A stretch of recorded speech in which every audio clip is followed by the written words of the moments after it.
全民穿越航海求生，开局一个木筏一根鱼竿，而我获得概率100%系统。别人还在为了食物和水发愁，而我已经升级木筏开始航海旅行。这是什么鬼？我怎么在海里？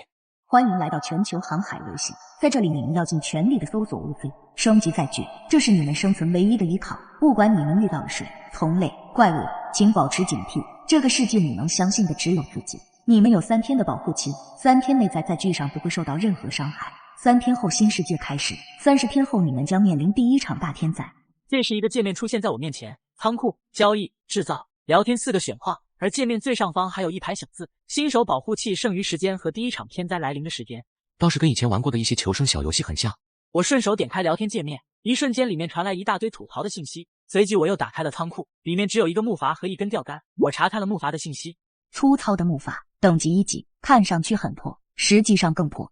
虽然我会游泳，但一直泡在水里也不是个办法。召唤木筏，随即一道光芒亮起，一个简陋的木筏出现在了面前。上了木筏之后，我召唤出了鱼竿，同一时间信息也弹了出来。鱼竿不可升级，新手期结束消失，1%的概率钓到东西，1分钟冷却时间。虽然没有鱼钩，但是万一有傻鱼愿意上钩呢？连个鱼钩都没有，咋钓鱼啊？即使成功钓鱼，怕不是吃了也影响智商啊！我随即又打开了制造页面，里面显示除了制作东西所需要的材料，只不过我现在一个都没。我此时又打开了世界聊天，我又渴又饿，有人能交易我点水和食物吗？我用原味的袜子和你换。大家的仓库都是木筏和鱼竿嘛？木筏就算了，那个鱼竿也能叫鱼竿吗？连个钩子都没有，我刚才就开始钓了，啥都没见着。我钓到了一只皮鞋，我钓到了一块烂木头。消化了一大堆有用的信息，我也明白了1%钓到东西，原来不一定是鱼。此时我的肚子也是响了起来，好饿呀，好渴呀，看来还是要钓鱼碰下运气。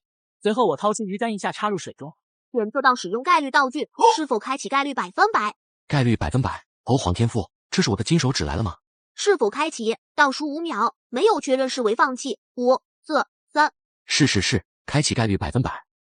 概率100%，欧皇天赋开启成功。游戏中使用具有概率的道具时，成功率都会达到100%。没过一会，我的鱼竿开始上下浮动，我一把拎起鱼竿，只见一块木头掉了上来，意念移动木头也是存到了仓库，木材资源也是+1，这倒是很方便，就是不知道每个物品栏能堆叠多少个同样的物品。随后我继续下竿，1分钟冷却时间过后，我又钓到了东西，一个海螺壳，评价垃圾。我又继续下竿，2分钟过后，我终于钓上了一个活物，终于钓到活的东西了。看来这个概率100%的天赋是真的，虽然东西五花八门，但概率也确实是100%。把东西收进仓库，我又开始下竿，随后陆陆续续的钓上来很多稀奇古怪的东西，还有一个木质宝箱。有了这个100%概率，接下来3天的保护期，我要尽可能利用鱼竿收集资源。半天时间过去，天色也逐渐暗了下来，我这边也是清点了仓库中的物品。木材46，铁块28，容器16，植物纤维30，水产3000克，木质宝箱3个。虽然没有淡水，但食物倒是不缺了。可是没锅没火总不能生吃吧？这个木质包厢应该跟其他游戏一样，能开出其他什么东西吧？意念移动，3个宝箱被虾滑取了出来，很快一道光芒亮起，里面也开出了3个东西。番茄的种子1包，矿泉水550毫升3瓶，木筏升级图纸1张。水，终于有水了。虾滑迫不及待地拿起水喝了起来。虾滑随后又打开了木筏升级图纸，看了信息之后，原来是前期必给的一个道具，使用之后脚下的木筏也是从1级提升到了2级。随后虾滑又打开了游戏界面，里面的新手保护期时间也只剩下了2天多点。3天后的危险跟30天后的天灾确实让人有忧心忡忡啊！看来面对海上的风暴，升级载具是唯一的选择。心念移动，虾滑又打开了世界聊天，有没有人救救我？我感觉自己快渴死了，求一口水喝。大家记住，千万不要喝海水。谁给点吃喝，等离开这个游戏后，我保证送你1个亿。哪位小哥哥可以送点水给我吗？人家可以对你亲亲哟。你只要龙换1升水，要的点我交易。随后虾滑又打开了交易系统，里面一排排数不清的商品挂在界面上，有马宝果卖的自编秘籍，有张三卖的木材，还有李四卖的鲍鱼。随后虾滑打开了一个打火机的商品点进去。兄弟，200毫升水换你的打火机行不？不行，太少了，我这可是打火机，人类没火可活不下去，最少800毫升水。现在这个时候，你说是水值钱还是打火机值钱呢？我这只有一瓶550毫升的水，我自己喝了一半，还有300毫升左右，最多给你220毫升，你不要就算了。算你狠，一口加250毫升，你同意我们就交易。随即一个交易框出现在界面上，交易成功后，虾滑拿着手中突然出现的打火机，虾滑露出一丝微笑。以前毫不在意的东西，现在却如此珍贵。虾滑打开了制造界面，里面显示出了制作东西需要的材料，有燃烧的柴火、脸盆、铁锅并用的容器、10厘米长的小刀。虾滑随即制作了2个柴火、2个铁盆、1把小刀、虾滑又拿了4根木材和纤维出来，把木材跟铁盆简单的搭建起了一个灶台。然后虾滑又拿出一条鳕鱼跟八爪鱼开始清理，切成小块丢进盘里，发出滋滋的响声。这么美好的时刻怎么能不跟别人分享呢？随后虾滑打开了聊天频道的截图功能，随即拍了张照片发了上去。凉凉海风，木筏，篝火，晚餐，真是一个普通又平凡的夜晚呢。啊，大佬，你身上还缺挂件吗？求赏口吃喝。秦始皇，吃喝。我还在吃生鱼肉，太腥了呀！这货老凡尔赛了，我的刀呢？我要砍了他！吃饱喝足的虾滑随后又开始将鱼竿甩进大海。不知多久，钓鱼老虾滑终于进入梦乡。第二天，虾滑被一阵提示音吵醒，生存点成功激活，开始商城系统，载具等级1到9，商城等级为1级，载具等级10到19，商城等级为2级，以此类推。生成点，商城，估计是达到某种要求，又开新的功能了。随后，虾滑打开了游戏界面，上方的倒计时旁边又出现了生存点的提示。虾滑点进了生存点看看，生存点是根据每天获得的生存物资和生存载具提升而评估出来的分数，第2天刷新统计，可以用于在商城内购买商品。原来是昨天用鱼竿钓到的物资，还有升级木筏，今天系统就做出了评估，奖励了分数。随后虾滑又打开了商店界面，里面赫然只有一个商品需要98的生存点。新手福利大宝箱，80%的几率开出10件物资，19%几率开出白色道具，0.9999开出蓝色道具，0.0001开出紫色道具。福利宝箱吗？我靠着欧皇天赋才弄到136生存点，别人恐怕是个位数，不知道值不值得买呢。去看看别人怎么说吧。说完，虾滑便打开了聊天频道。这个商城系统是什么鬼？里面的宝箱居然要98生存点，我才8点，啥时候才买得起啊？生存点嘛，我有15点，你们有多少？你们怎么这么多？我才3点，是我运气太差了吗？以我多年企业游戏玩家的经验，生存点现在只能在商城用，不买留着当传家宝嘛。虾滑看到这里也想通了，也对哦，生存点目前好像也只能在商城用，不买干嘛呢？随即虾滑便打开了商城购买宝箱，随后宝箱便出现在了虾滑面前。使用概率道具，触发概率100%天赋。随后一个光芒亮起，一堆物品出现在了木筏上。欧皇天赋连这种宝箱都能影响。之后虾滑便开始清点起了面前的物品。火腿肠2根，酸菜牛肉面5桶，大梨3个，白色品质防晒霜1瓶，蓝色品质驯兽卷轴1张，紫色品质海水分离器1个。我的天哪，这一下子爽翻了！驯兽卷轴这不就是100%的概率了吗？有空找个动物试试。虾滑随后打量起了眼前这个分离器，虾滑制造了一根柴火丢了进去，又用空的塑料瓶网成了满满的海水倒进去。不一会，虾滑就得到了120毫升的蒸馏淡水和粗糙的食盐2克。一会的功夫，虾滑就把分离出来的淡水冲了桶面，随后又打开聊天界面截图发了出去。早餐火腿方便面，真是不健康的饮食习惯呢。啊，虾滑大佬又凡尔赛了。我的刀呢？我要砍了他！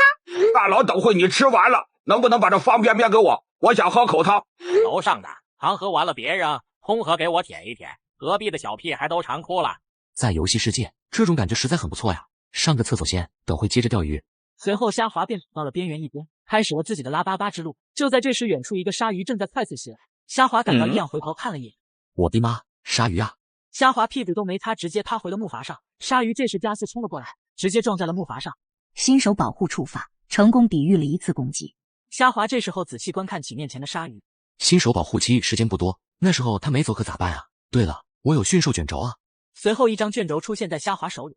使用本道具时，需要使用者用手将卷轴贴在需要驯服的动物身上3秒钟即可生效。用手贴着，哪个脑子进水的策划想出来的呀？虾滑打开制造界面寻找工具，里面显示可制造的物品都对付不了鲨鱼。随后虾滑又清点了一下自己的仓库，升级的材料还差一些，去交易看看吧。打开交易之后，虾滑用100毫升水换了木材15个，又用150毫升水换了植物纤维10个。之后虾滑去到了拍卖栏上架了物品。淡水1升，交换所需木材、植物纤维、武器、水产食物3000克，交换所需木材、植物纤维、武器。商品刚挂上去，就有人私聊了过来。虾滑大佬求翻，我有10单位的木材，不知道能不能换80毫升的淡水。这个价格虽然贵了点，但是在能接受的范围。说完，虾滑也懒得还价，直接点了交易。随即又一条信息传来：你好，我这有把精铁鱼叉，想换你2000克的海鲜。精铁鱼叉2米长，质地坚硬，叉鱼我是认真的。这个鱼叉对一些渔民倒是个好工具，但是我有100%概率钓鱼，根本用不上。虾滑随即继续翻看着一条条的消息，武器是一个没看上。最后交易到了不少的木材和植物纤维，东西收进仓库之后，也达到了木筏升级的需求。虾滑也是毫不犹豫的连升了3次木筏。普通的木筏，等级5，面积128平米。虽然木筏变大了，但他还是一个木筏。随后虾滑试探性的来到木筏的边缘，远处的鲨鱼只是在那里徘徊，并没有过来，但是也没有离开。看来这个鲨鱼是要赖着我不走了，反正现在新手保护期没过，我不出去它也奈何不了我。最后虾滑掏出鱼竿继续做起了钓鱼佬，还随手发了条消息进聊天频道。各位，从大家穿越到现在，我算是混得比较好的了。我知道大家非常缺乏食物和水，但是大家不到万不得已就不要离开木筏，大海的危险比我们想象的还要多。我的天，那是鲨鱼的鱼翅吗？看起来好好吃的样子。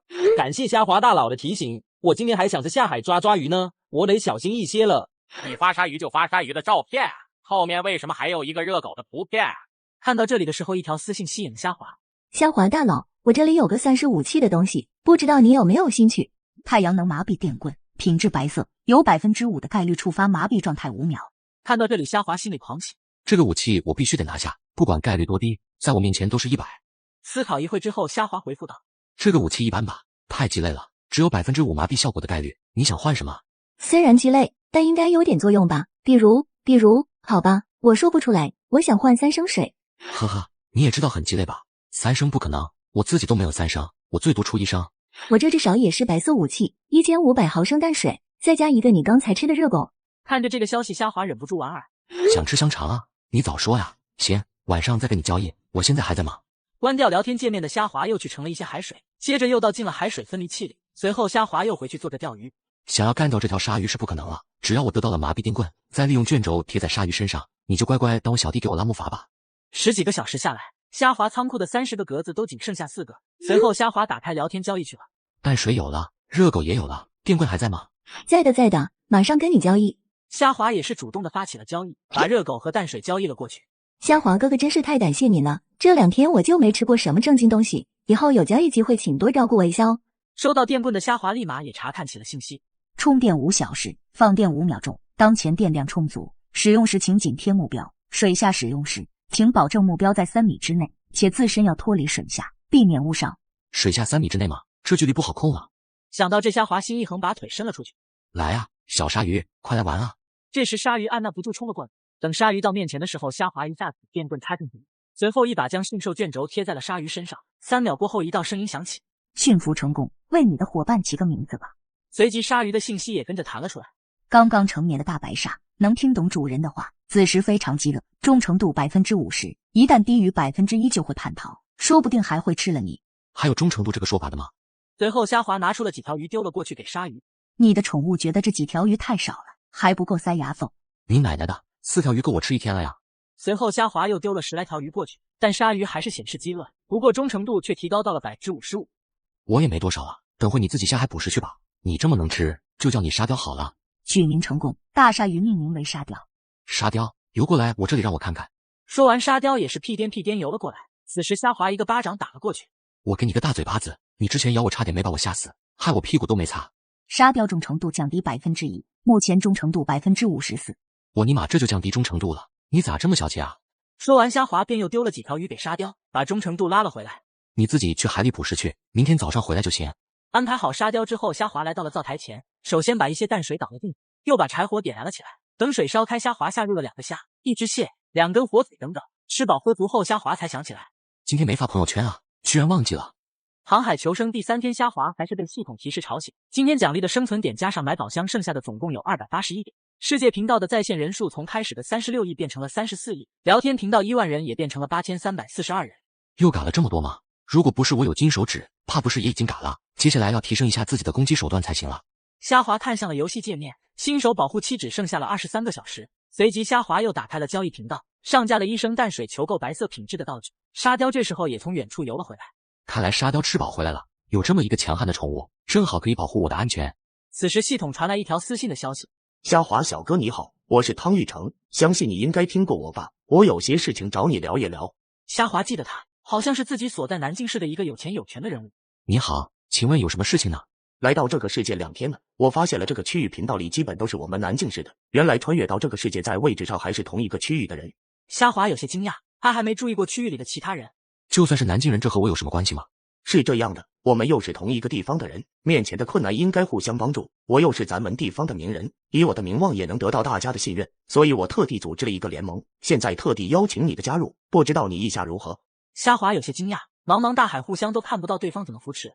加入联盟，在你急需食物和淡水的时候，联盟都会在条件允许的情况下给你一些物资的。加入联盟需要我做什么吗？这么说，虾滑小哥是愿意加入了吗？现在我们同意进联盟的人数已经有1000多人了。如果你缺少食物、淡水或者求生的工具、武器等等，我会集合大家通过交易给你一些物资。如果你物资丰富的话，就需要你上交一些不用的物资给联盟统一管理。我尼玛，这孙子是想要打我物资的主意。随后虾滑回复道：抱歉，我的物资并不多，也不需要加入联盟，谢谢你的好意。虾滑小哥，你格局低了，物资是为了帮助更多人上缴。虾滑这时也不搭理他，去制造里面做了一把短刀和渔网。然而这边一个身穿西装的男人正发着私信，失败了，他不同意。是吗？没想到这个小子还挺机灵的。先不管他了，反正我们已经拉拢了上千人，我们几个手上的物资绝对远超其他人。再去找其他人，争取再多弄些物资。你也是，我们优先升级自己的木筏。这2天我经常看到海里凶猛的生物，只有等级高的木筏才能保证我们的安全。那些普通成员怎么处理？那些快乐死的渴死的，随便给点打发了。至于木材、纤维、铁块、武器这些必须囤住。虾滑这边一天不是在钓鱼，就是在做东西慰劳一下钓鱼人的胃。时间很快过去，新手保护期只剩下3分钟。虾滑打开仓库清点了一下，里面30个格子都塞得满满当当的。末世宝箱也开了吧？这种一般货色只能开出比较低级的物品。虾滑取出了6个宝箱，一阵光芒闪过，物品也显示出来。打火机2个，白酒1瓶，巧克力棒2个，华子1包。我干，怎么又是华子又是酒的？我都戒了好多年了都。木材和植物纤维够了之后，虾滑再次升级了木筏，连升4级之后信息也弹了出来。精致的木筏，等级9，面积260平方，防水防火防不了强盗。此刻一阵游戏通告的声音响起，新手保护期准备结束，此次更新增加区域地图功能，区域内可以看到所处海面的地形，添加好友功能开启，区域内可以看到好友位置。每个区域即将刷新一个宝藏岛，地图可以查找位置，岛上请自由探索。宝藏岛将于15天后沉入海中，同时海洋生物开始变异。祝各位存活的玩家准备好，正式游戏即将开始。听完通告的虾滑急忙用10个植物纤维做出了一根粗又长的麻绳。沙雕过来，给你穿件衣服。沙雕傻乎乎的还以为有什么好吃的，等沙雕靠近的时候，虾滑直接过去给他绑了起来。沙雕等会按我的指示走，听话就奖励给你鱼吃。这时通告声音又响了起来，游戏更新完成，地图好友功能开启，海洋生物开始变异，区域宝藏岛已经刷新。此时汤玉成和周凌睿也发来了好友申请，但虾滑只同意了周凌睿的。虾滑这时候也打开了地图，显示了宝藏岛跟虾滑只差了100多公里。沙雕往那个方向游，出发寻宝藏去喽。随后沙雕拉着虾滑跟木筏便开始游了起来，按这个速度不出3个小时虾滑就能到达，而别人此刻还得靠船桨慢慢的滑动。虾滑这边此时有一个红色的影子快速飞了过来，随后落在了木筏上。什么玩意？你这小东西不讲武德，还好我闪得快。虾滑此刻拿出了之前制作的短刀，40厘米的精铁短刀，单面开刃，千万不要调皮舔刀刃，会划破你灵活的小舌头哦。要是连一只龙虾都打不过，那跟咸鱼有什么区别？说完，虾滑直接一个闪身就到了龙虾后面。感谢老铁送来的澳洲大龙虾。然而这时候虾滑看到了远处游来的一个比沙雕还大点的鲨鱼，怎么还来了一条虎鲨？沙雕快去干它！沙雕这时直接冲了上来，跟虎鲨干了一架。后面虎鲨也是打不过，转身就跑了，但麻绳限制了沙雕的速度，根本追不上。好了，沙雕别追了，耗下去2败俱伤不值得，咱们继续出发找宝藏岛去。随后沙雕拉着虾滑快速的冲向宝藏岛方向，有着沙雕的震撼力，一路都很是安全。航海求生第4天，虾滑很快也登上了宝藏岛。此时世界聊天也热闹了起来。我已经登上岛了，这岛屿有着漫天的迷雾，目前还没发现什么宝藏。我已经往岛里面走了很远了，这里的树木好多啊！15天后我的木筏绝对可以满级了啊！这是什么鬼东西啊？走开，走开！楼上的发生什么事了？楼上的还在吗？你看见什么了？虾滑看到这里眉头一皱，随即又打开了区域频道。世界频道大家都看到了，宝藏岛可能存在变异的生物，上岛的有没有要组队的？我们在一个地方聚集后一起上岛。各位，我是汤玉成，加入联盟的各位加我好友，先到我的位置集合，我们一起登岛。没加入的现在加入也还来得及。虾滑看到这里冷笑一声，在这个游戏里面新人先摆一边，就算成功组队，最后还要一堆人分，最后还能剩个啥？沙雕这几天你别乱跑，我进去搜刮一波。虾滑随即把木筏收进了仓库，然后一手拿着短刀，一手拿着电棍，慢慢向岛内走去。没多久，虾滑周围呈现很多不知名的树木，就在这先砍些木材吧。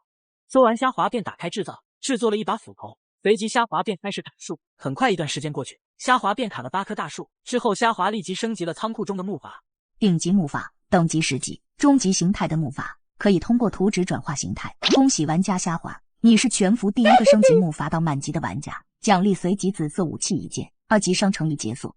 虾滑惊喜地打开了仓库查看，精铁弓箭，用精铁制作而成的优良弓箭，配备箭袋以及200根箭矢。由于箭矢锋利坚硬，在击中敌人时有2%的概率造成流血效果。看完弓箭，虾滑又打开了商城界面。1级强化药剂，90%几率提高身体各项能力。长刀白色品质，由普通铁块打造的白色品质武器。帆船升级图纸，你的木筏达到10级后，可以解开11到20级的权限。这时虾滑毫不犹豫地埋下了一把长刀、1瓶强化药剂、2瓶红药水。随后虾滑把强化药剂喝了下去，一股燥热的感觉涌上心。随后虾滑便感觉自己浑身都充满爆炸般的力。慢慢的，虾滑又继续往岛屿深处走去，突然发现10几米的远处居然又一道人影。难道有人比我的速度还快？不仅登上了宝藏岛，还能深入这么远？靠过去看看吧，如果可以，说不定还能合作一下。等着虾滑考过去的时候，才看清对面的样子，顿时吓得一激灵。我操，这是什么鬼东西？然而这时章鱼哥直接冲过来给了虾滑一刀，然后转头就往岛屿深处跑。疼死老子了，居然敢倒偷袭！这时虾滑直接掏出了仓库的弓箭，直接一箭就往章鱼哥跑去。精铁弓箭流血效果触发，目标陷入流血状态1分钟。随后虾滑拿着自己的长刀走过去，只见章鱼哥趴在地上一动不动，旁边还有一个闪闪发光的宝箱。黑铁宝箱，90%概率开出物资，10%概率开出白色道具。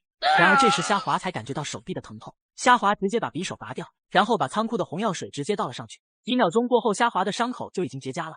这一级红药水效果挺不错呀，一些外伤基本能够迅速搞定，就是不知道这些药水的上限有多少。涂完红药水，虾滑也打开了地上的宝箱。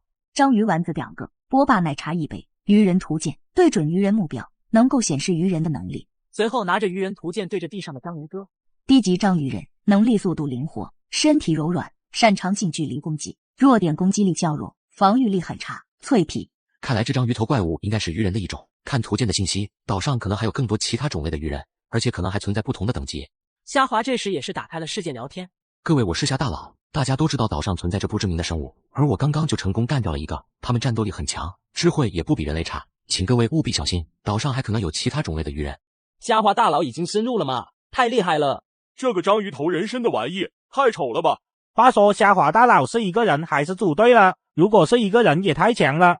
感谢虾滑大佬的分享，这简直就是全人类的福音啊！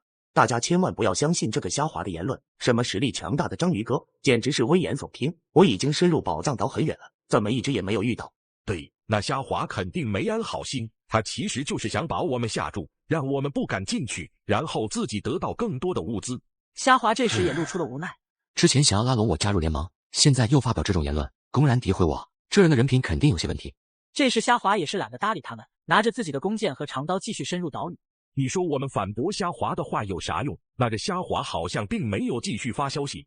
你不懂，我这么做可有大作用。我发这些消息，目的就是要我们这个区域内的人大量的往宝藏岛里探索，让他们往里探索。那么多人探索，那这些鱼人不是越打越少吗？杀没了，我们到哪去弄宝箱啊？蠢货，鱼人这么厉害，别人想干就干，我们能干掉，还不是靠你老爸组建了联盟，把那些成员物资都搜集了过来，升级了木筏，又从解锁的2级商城里买了强化药剂，让我们都变成了1级强化者，才能勉强杀了这种鱼人吗？对，还是老爸厉害，即使在末世，也能像以前开公司一样，忽悠那些普通人为你打工，把物资全都交到我们手里，让我们优先储存足够的生存点。我让其他人都往里探索，就是要这些人使劲的送死，到时候死的人多了，大家才会害怕，才会寻找组织，我们的联盟才能更容易的吸收进新人。以我穿越前的名气，我的话别人很容易信的。对，你也不用可惜，那个虾滑物资很丰富，既然拉拢不了，那遇到之后救宰了他。反正我们之前也不是没嘎过人，嘎的那些人，所有的物资都会从仓库里爆出来，我们还拉拢他干什么？这个事以后再说，现在当务之急是多打点鱼人弄宝箱。周灵瑞，你快把这些食物做好，我们一会要吃。航海求生第4天，虾滑在岛上干掉了一个章鱼人。汤玉成跟他儿子正讨论如何除掉虾滑。周灵瑞看到了好友系统虾滑的定位，周灵瑞偷偷把淡水跟食物带着逃走。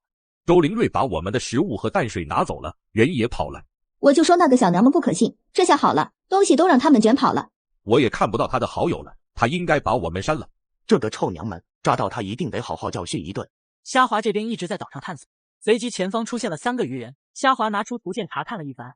低级海鱼人，身体柔软无骨，移动速度快，能喷射剧毒。低级鲨鱼人，强大的咬合力，擅长近身战斗。中级龙虾人，进化的四肢非常坚硬锋利。3个鱼人，要不我用弓箭试试，躲着射一箭试试，不中我就躲着。嘉华直接拿出弓箭对射了一箭，低级海鱼人一箭就倒在了地上。随后剩余2个鱼人反应了过来，虾华立马又拉弓朝那边射了一箭，另一个低级鲨鱼人也倒在了地上。这时龙虾人也来到了近处，虾华这时拉弓射了一箭，只见弓箭打在龙虾人身上后直接跌落在地下。这终极龙虾人身体居然这么坚硬，看来弓箭是奈何不了他了。龙虾人这时也直接冲着虾华而来，虾华直接拿出了麻痹剑棍，龙虾人一下子就被麻痹了。随后虾华拿出长刀，直接一刀过去结束战斗。战斗完之后，3个宝箱赫然出现在跟前。青铜宝箱，90%概率开出大量物资，10%概率开出蓝色品质道具。居然可以开出蓝色道具，先开2个黑铁宝箱积累下运气吧。随后2个黑铁宝箱被虾华打开，可乐2瓶，优质大米5000克，粗糙的充气公仔，鱼人胶囊。鱼人胶囊居然能听懂鱼人说话。虾华毫不犹豫就把胶囊吃了下去。随后虾华便打开了剩余的青铜宝箱。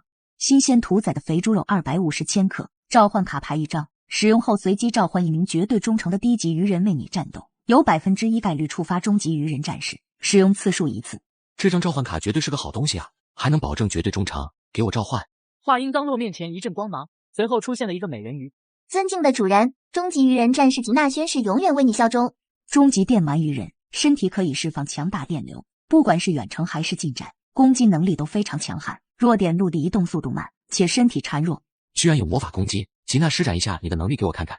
随后吉娜双手闪烁起一道道电，一击就往远处的树木打去，一瞬间树木就被劈成了2半。威力这么大，这次看来是捡到宝了。吉娜，你是鱼人，你对宝藏岛上的其他鱼人有了解吗？主人，吉娜是主人通过卡牌创造出来的，没有任何召唤出来之前的记忆。主人可以将吉娜当做一个没有感情、有高智慧的武器。你现在是终极鱼人，那你可以升级成高级鱼人吗？主人，鱼人的等级是可以改变的，但是具体怎么升级，目前吉娜也不知道。好吧，说了跟没说一样。虾华说完，在刚才拿出了简易灶台，随后把猪肉拿出来切成一片片，再丢进盆里开始烤了起来。吉娜过来，尝一下我的手艺。吉娜屁颠屁颠的挪了过来，随后接过虾华手中的烤肉丢进嘴里。主人，这也太好吃了吧！突然这时远处传来一声惊叫，救命啊！虾华大佬，后面有个怪物追我。吉娜，活捉那个鱼人，不要伤害到人类少女。吉娜此时手上凝聚了一小股热，一挥嘴便直奔鱼人而去。主人，这个低级鱼人已经被我电晕了，过段时间应该能醒来。周灵瑞是吧？你没事吧？此时的周灵瑞已经惊呆了，为什么眼前这个鱼人听从虾华大佬孙？跟我过来吃点东西吧，休息一会先。一顿饱餐过后，周灵瑞忍不住询问道：虾华大佬，谢谢你的晚餐，以后我能跟着你吗？跟着我吗？算了吧，我还打算深入宝藏岛，你还是找别人吧。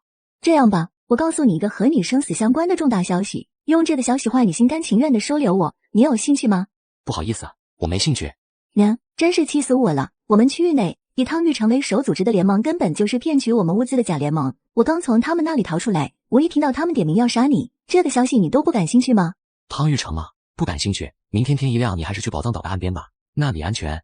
虾华，求求你了，帮帮我好吗？我真的不想再一个人求生了，这个世界对我来说真的太过于危险了。带着你，你能干嘛？听到这话的周灵瑞愣了一下，随即脸色羞红。冷的。这2次虾华也是有点冷了。一夜时间很快过去，系统每日结算信息响起。昨日物资获得生存点983，升级获得生存点90，总共1364生存点。航海求生第5天，系统提示音照常响起。虾华脸上带着些许的惊喜，一夜之间生存点居然暴增了1000多。说完，虾华连忙打开了商店界面，购买了5瓶红药水，外加1张帆船升级图纸。最后生存点还剩余264个。图纸使用过后，仓库的木筏信息也弹了出来。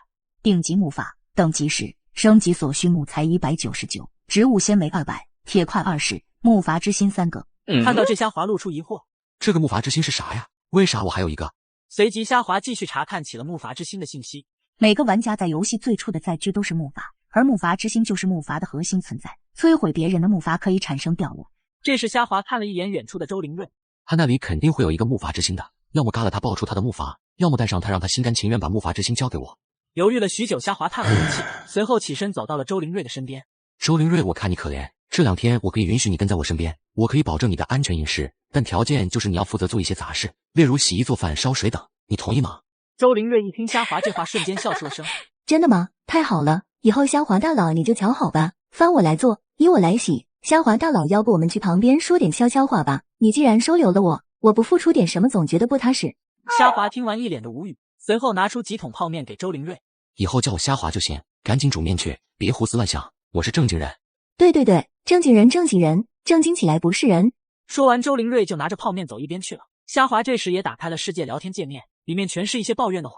然而区域频道里全是汤玉成的招人信息。对了，我得收购点铁块升级帆船，现在铁块肯定对其他人没什么作用，我可以用更低的价格购买到以后的稀缺物资，这绝对是一个大大的商机。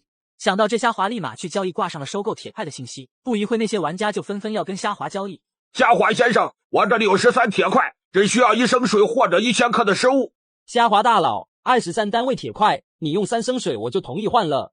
13单位铁块，2000克食物。看到这里，虾滑冷笑一声。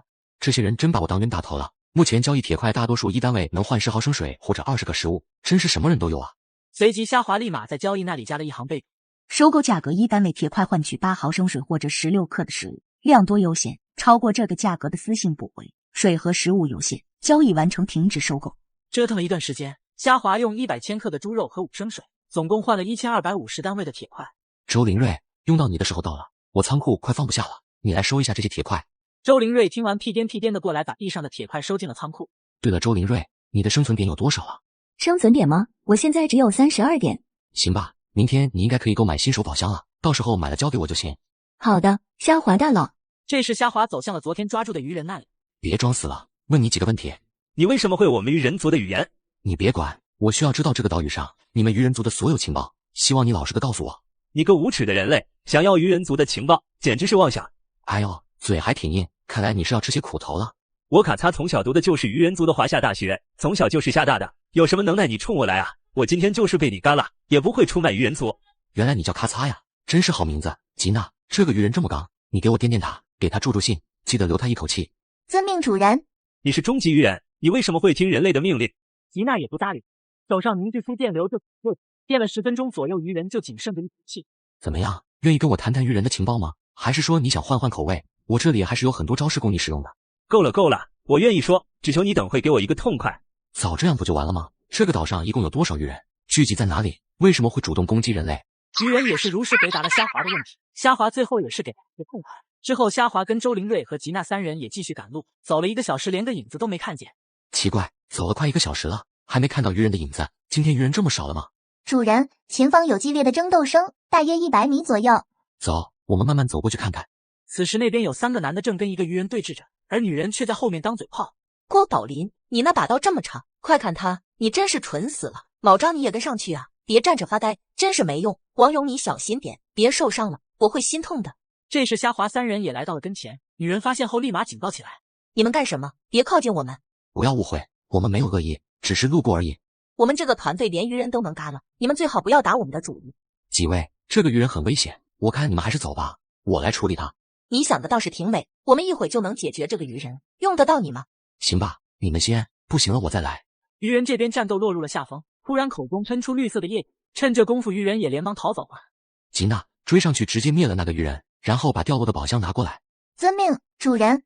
说完，吉娜就往鱼人那边追了过去，一个电击就干死了鱼人。几分钟后，吉娜抱着宝箱回到了虾滑身边。主人，鱼人已经嘎了。这时4人才反应过来，虾滑居然有一个漂亮又强悍的鱼人。那鱼人可是我们先盯上的，现在你们给嘎了，这算怎么回事？还有你们明明能嘎了这个鱼人，为什么刚刚不直接帮我们？你们真是有够不要脸的！之前我们看见你们和鱼人战斗，可没有去干扰，反而还提醒你们鱼人的危险，谁让你们不听虾滑大佬的话啊？这时虾滑露出一丝微笑。周灵瑞这小丫头不错，整挺好。徐小姐，你快别说了，赶紧看看张老板的伤势吧，越来越严重了。这话一出，所有人目光都看向了男人，腐蚀的伤口已经向上蔓延。你们还等什么呢？现在他这个情况，只能砍掉胳膊，然后用1级红药水封住伤口才能保命了。对，我今天刚刚开启2级商城，里面有个红药水，介绍说可以治疗伤势。这时女人急忙开口反对道：不行，砍了他胳膊，那不成一个废人了吗？砍啊，快给我砍了呀！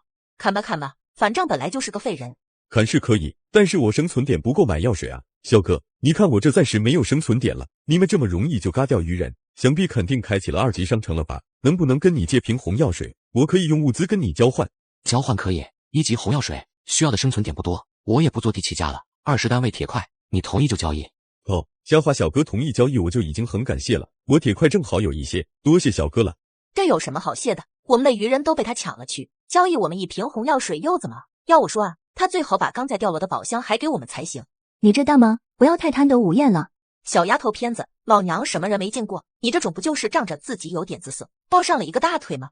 这时虾滑脸色开始变得不好。够了！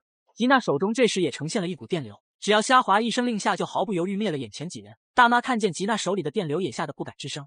好了，徐小姐，我们还是先处理你先生的伤势要紧。知道了，你们快砍吧。10分钟过后，保安走到了虾滑面前。虾滑大佬久仰大名，我叫郭宝林，我们聊聊可以吗？可以，有什么事情说出来便是。虾滑小哥，我知道你可能不需要，但是我还是想请求一下，不知道你们愿不愿意和我们一起深入宝藏岛呢？大家互相帮助也算有个照应。虾滑听完思考了许久，虽然我不怎么想跟那个大妈一起，但你人还挺仗义的，和你们同行可以。我有我的条件，看你同不同意。小哥你就请直说吧。我的能力你们也看到了，有我的加入，嘎掉鱼人算得上是很轻松的事情。我的条件就是以后嘎掉鱼人，谁嘎的宝箱就归谁。听到这个条件，郭宝林脸色变得迟疑，随后坚定道：我同意，我这就去找大家说一下。说完，郭宝林就走开了。接下来我们就和他们结伴同行了。虾滑哥哥，你说怎么办就怎么办。旁边这时传来刻薄的声音：什么？谁嘎的归谁？组队了，那我们出力了。最后万一被他嘎了，也归他吗？我们啥都不剩吗？徐小姐，这是我和虾滑小哥商量好的，我已经答应他了。你商量的吗？你能替我做主了吗？你别忘了，你只是我们小区的一个保安，一个看门的。这话一说完，郭宝林的火气上来了。徐小姐，我是保安不错，可你要知道，我愿意和你们同行，是记得你老公张先生的恩。你实在不同意，那我就带着王勇走，我们的队伍现在就散了。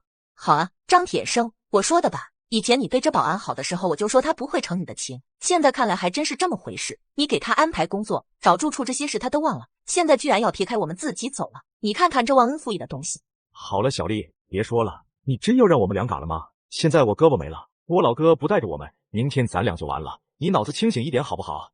徐小丽看了一眼张铁生的手臂，眼里有着不甘，但也不再吱声了。至此，虾滑和郭宝林组队也正式成功，大家继续向着岛屿深处探索。路上遭遇的鱼人都被吉娜给嘎了，而他们也能顺便捡个漏嘎掉多出来的鱼人。到了傍晚后，郭宝林他们面前摆了3个宝箱，而虾滑这边确实摆了12个宝箱。徐小丽望着虾滑，眼里透露着嫉妒的神色。郭宝林这时也把宝箱打开了。怪味豆400克，5仁月饼500克，绿豆汤800毫升。虾滑小哥，你的宝箱不开吗？我目前物资充足，暂时不开了，等多收集一些，开出白色道具的概率说不定高些。忙了一天了，我们一起吃点东西吧。也是，周林瑞把这些食物都烤出来，大家一起吃吧。旁边几人看到虾滑拿出这一大堆猪肉，又震惊了一把。老郭，今晚吃饱咱们轮流守个夜吧，避免一些危险。哦，那就我们4个大男人轮流守夜吧。晚上眼睛一睁一闭，很快时间就过去。早上的时候，徐小丽偷偷来到了虾滑的身边。虾滑小哥睡醒了，昨天早上是我不对，姐姐性子直，说话冲了一些，希望你别往心里去。没事，请问还有什么事吗？虾滑小哥真是年轻有为，以后姐姐可就要多仰仗小哥了。徐小姐，请你自重。怎么？难道姐姐我不漂亮吗？你就不想跟我发展一下吗？徐小姐，你丈夫可是在那边呢，我劝你不要太过分了。还有我看见你就恶心，你不要逼我嘎了你。感觉到美人计没用的徐小丽转身就回去了。然而这时虾滑听到了一阵悉悉索索的整腹声，周围来人了，而且还是一群。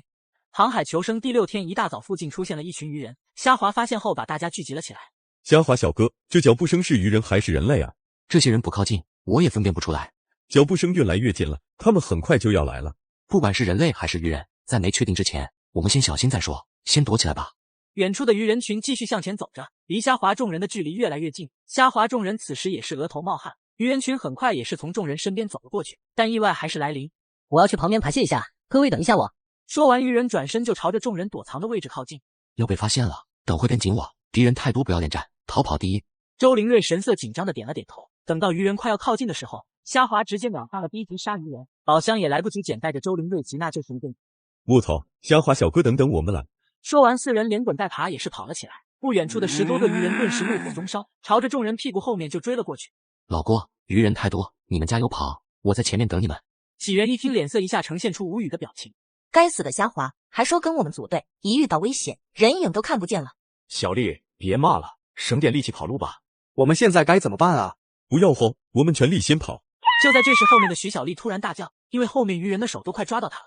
老张，我要被抓到了，快救我啊！说完，徐小丽直接猛地一叫张铁生，瞬间张铁生就被鱼人拖进了鱼人堆里。这一幕把郭宝林2人都忍不住惊呼：徐小丽，你这个毒妇真毒啊！这时郭宝林突然看到了自己的私信亮了。你们往左边跑，我在暗处帮助你们。跟紧我，我们向左背转着弯跑，虾滑小哥来帮我们了。虾滑这边也是拿出了原先的精铁弓箭等待着。虾滑，你还会射箭吗？你不知道的还多呢。主人需要我出手吗？不用，你先等着，等我的命令就行。说完，虾滑就拿起了弓箭，凝神瞄准，随后一箭就打了出去，直接命中一个鱼人的头颅。虾滑哥哥好厉害，一下子就射中了。这时虾滑也是拉弓打出了第二箭，但却是射中了鱼人的腰部，随着100%流血的效果，鱼人也是倒下了。第二个鱼人倒地，虾滑继续了第三箭，这次直接打在了鱼人的胸口，鱼人瞬间发出了惊叫声，瞬间把整个鱼人队伍的注意力吸引了过来。低级鱼人还有8个，中级鱼人1个，现在他们有了防备，这下有些麻烦了。这边中级鱼人也是开始指挥了起来。你们给我分散开来找，每个角落都不要放过，一定要把暗地里放箭的敌人给我找出来。吉娜，等会全力出手，先干掉低级鱼人。你能同时搞定多少个低级鱼人？主人，对付低级鱼人，我全力攻击的话，有信心同时解决4到6个，他们之间距离越近，我干掉的越多。等会你第一时间多干掉些低级鱼人，不管你干掉了多少，你一击之后不要再管低级鱼人，直接去拖住那个中级鱼人。是，主人。吩咐完吉娜后，虾滑也给老郭发了条私信，让他待会一起全力干掉低级鱼人。发完私信，吉娜也是直接冲上去出手了，一个电击就干掉了6个鱼人。你一个鱼人为什么帮助人类？吉娜，先限制住这个中级鱼人，老郭我们一起上，干掉剩余2个低级鱼人。说完，虾滑跟老郭他们拿出砍刀直接迎而上，没一会就干掉了2个低级鱼人。随后虾滑拿出鱼人图鉴看了起来。中级章鱼人拥有非常灵活的下肢，还会吐出具有强力粘稠效果的墨汁，软体鱼人的一种，躯体非常脆弱，防御力很低。强力粘稠的墨汁吗？不好，吉娜小心他吐墨汁给你。刚说完，章鱼人直接一口墨汁就吐了过去，差点就打到了吉娜身上，一发不中，章鱼人直接开始连发模式。我操，你在这放烟花呢呀？吉娜弱点就是速度慢，被墨汁紧紧的粘在了地上，无法动弹。随即章鱼人拿起块石头，一下子就朝着吉娜砸了。主人，你快跑，不要管我！我操，我跟你拼了，我砍死你！虾滑，现在出去根本不可能打得过那个中级鱼人的，你冷静一点。难不成真的穷途末路了吗？突然虾滑眼前一亮，想到了什么。周灵瑞，今天生存点你刷新了多少？一共有366点。快买一个福利宝箱给我。周灵瑞听完急忙在商城买的一个新手宝箱，虾滑一把将宝箱拿了过来，直接打开。阿宝珠360颗石冠，生命项链，紫色品质，链子由纯金打造，吊坠是一个生命宝石，有2%的概率复活死亡的佩戴者，耐91。我操，这个生命项链如果给吉娜佩戴，配上我100%的欧皇天赋，岂不是嘎了也会被复活过来？不对啊，欧皇概率只有我自己能触发。说到这，虾滑又看向了其他物品。保温杯，白色品质，护目镜，蓝色品质，镜片能够有效的保护眼睛，同时命中率提高1%。护目镜命中率1%吗？对我来说就是100啊。说完，虾滑直接戴上护目镜，随后直接掏出弓箭，一箭就往鱼人打了过去，弓箭直接就打在了鱼人身上，随即鱼人立刻拿起了石头挡在自己面前。虾滑这时又射出了一箭，弓箭直接绕过石头击中鱼人。我操，知道你命中率100%，但我不知道你还能转弯啊。这时虾滑连忙继续射出几箭，弓箭全部都转弯打中了鱼人。由于弓箭的流速效果，鱼人根本坚持不到3秒就嘎了，但吉娜此时也是身负重伤倒在了地上。虾滑凭借着100%命中的护目镜解决掉了眼前的终极章鱼人。随后虾滑来到吉娜旁边，用仓库仅剩的几瓶红药水不停地在吉娜的伤口上涂抹，吉娜也是慢慢的好转了起来。周灵瑞，你先去把地上的宝箱全部收给我，最重要的是章鱼人掉落的青铜宝箱。周灵瑞乖巧的点了点头，转身就去收集鱼人掉落的宝箱。几分钟过后，虾滑带着众人原路返回寻找张铁生。2-3分钟后，看到了地上摆着一个箱子，这时老郭反手就给了徐小丽一巴掌。你个毒妇，刚刚就是你把张先生拉后去的，不然嘎的可就是你。刚想刁蛮发作的徐小丽想到现在翻脸就没人保她，顿时低着头一言不发了。虾滑这时也是看到了地上摆着一个木筏之星，虾滑脸上露出笑容，直接将木筏之星收进了仓库。随后虾滑带着众人往宝藏岛外围退去，徐小丽惹了众怒，不敢独自离开，只得一个人远远的跟在队伍后面。老郭，这次一共13个鱼人，我给你3个黑铁宝箱，没意见吧？没意见没意见，要不是你回来救我们，刚才我们就已经嘎了。好，这附近应该没什么鱼人了，我们各自找地方休息吧。随后老郭带着王勇去砍一些树木，徐小丽像个跟屁虫跟在2人后面。虾滑这边也是找了个小山洞，又让周灵瑞去门口做顿饭，剩下虾滑一个人便打开了身上的21个黑铁宝箱，抱了几个比较有用的物品。白色品质的皮手套，鱼人胶囊，白色品质的铅酸蓄电池，白色品质的3棱君子，抽值500包，蓝色品质4平方的农田。清点完后，周灵瑞抱着一盘大虾走了进来。虾滑哥哥，我做了水煮大虾，你快来尝尝。吃饱喝足后，2人都在等待着吉娜的苏醒。虾滑查看起了今天刷新的生存点。昨日物资获得生存点302，升级获得生存点0，生存点总共566。虾华在商城补充了几瓶红药水，又买了一瓶强化药剂递给周灵瑞，把它喝了，喝完我再和你解释。周灵瑞拿起强化药剂一口闷，几分钟后周灵瑞身体的强度都得到了提高。随后虾华跟周灵瑞讲述了木筏之心，并问他是否愿意将自己的交出来。周灵瑞没有丝毫犹豫，把自己的木筏取出来，一斧头就砍下去。收下木筏之心的虾华直接打开了仓库升级木筏。木筏升级中，需要时间10小时。山洞外老郭今天累了一天，早早就睡了起来。远处的王勇和徐小丽两人贴在一起。王勇，你以后能保护姐姐吗？姐姐一个人好怕。放心吧，徐姐，我什么都听你的，一定不让任何人欺负你。那个虾华就欺负我，你去帮我嘎了他。王勇听完瞬间陷入了沉默，脸上带着一丝恐惧。哎呀，姐姐不为难你了，虾华太棘手了。但是今天郭宝林可是打了我一巴掌，你可要帮我报仇。郭叔以前很照顾我的。你再犹豫我就走了，今晚你就一个人吧。行，姐姐你别走，我帮你报仇。随即徐小丽开始跟王勇说起了自己的计谋。虾华这边也是早早的休息了起来。第二天睡醒，虾华查看起了仓库的帆船。普通帆船，等级适宜，船舱虽然不大，但是至少能为你遮风挡雨。现在每升一次都需要木筏之心，看来倒是得跟郭宝林谈一谈才行。随后虾华便走到吉娜身边查看，吉娜已经清醒了过来。吉娜，你终于醒了，你自己感觉伤势怎么样了？主人，终极章鱼人解决了吗？你昏迷的时候，我已经解决掉鱼人了。主人，我伤势已经没有大碍了，谢谢您的关心。不过，主人，怎么了？还有哪里不舒服吗？我好饿啊，能不能给些吃的给我？虾华听到这里忍不住哈哈大笑。半小时后，几人吃得非常满意。这时远处传来一声尖叫，虾华几人连忙往那边赶了过去。到现场后，郭宝林躺在地上，已经没有生命体征了，胸口有处非常明显的刀伤。怎么回事？老郭怎么嘎了？他是被鱼人嘎的。虾华带着狐疑的眼神看着他。是啊，我们刚刚看到一个鱼人就在这里徘徊，应该就是他嘎了郭叔。鱼人看见我们就离开了，我们也不敢上去追。虾哥，你一定要给郭叔报仇啊！这么说，所谓的鱼人来的时候你们不在，那老郭被嘎的时候你们在哪？王勇转头看了一眼徐小丽。我和徐姐互生情谊，夜里是去找没人的地方去了，刚刚才回来。听到这里，虾华几人露出了一脸的厌恶。你老公昨天才嘎，今天你就等不及了，恶心！我老公嘎了那是我的事，我和谁在一起那也是我的事，和你们无关吧？我管不了你和谁亲热，我就问你，鱼人看见你们就离开了吗？是啊，估计是鱼人看我们两个人有些怕了，就逃了也说不定。虾华冷笑一声，郭宝林一个1级的强化者不可能被鱼人嘎了还不反抗。王勇，老郭对你应该不错吧？你就这么把他给嘎了吗？我没嘎郭叔。没嘎？你真当我是傻子吗？你们也太低估1级强化者了，还不承认吗？我看你是不见棺材不落泪。此时的虾华直接拿出了自己的长刀，王勇被虾华这么一吓唬也怕了。不要，郭叔对我那么好，我怎么会嘎他？是他勾引我，让我带他接近郭叔，是他嘎的，不关我事。你们这些忘恩负义的东西，要是没有郭大叔，你们可早就嘎了。是我嘎的怎么样？谁让这个看门的敢打我的脸？好，既然你认了，那我也只能帮老郭报仇，你俩都给我打。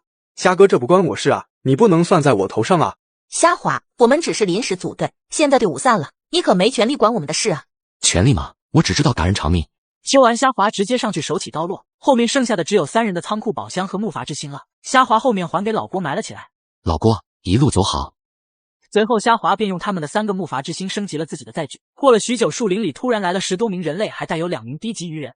老大，徐小丽的位置就是在这消失的，在周围仔细找找，位置信号消失，不是嘎了就是删除了好友，无缘无故他不会删除你的，应该是嘎了。老大，找到了，在这里。随后众人便一起往小弟那边走过去。办，看来是虾华把他们给嘎了。没想到周灵瑞那个小蹄子倒是找了个好靠山。既然没来得及，那就算了。可是老大，徐小丽不是说虾华身上的食物和水源物资非常多吗？而且实力很强，我们就这么放弃了吗？现在也急不来，我们还是抓紧时间猎杀鱼人重要。既然虾华现在有了足够的实力，相信宝藏岛中心鱼人密集的地方，我们会遇到他的。随后他们众人便继续深入宝藏岛深处，寻找高级鱼人大统领的位置。虾华大佬，你快点拔出来啊！等一会，我快好了，马上就拔出来。主人，我看你好像拔不出来，需要我帮忙吗？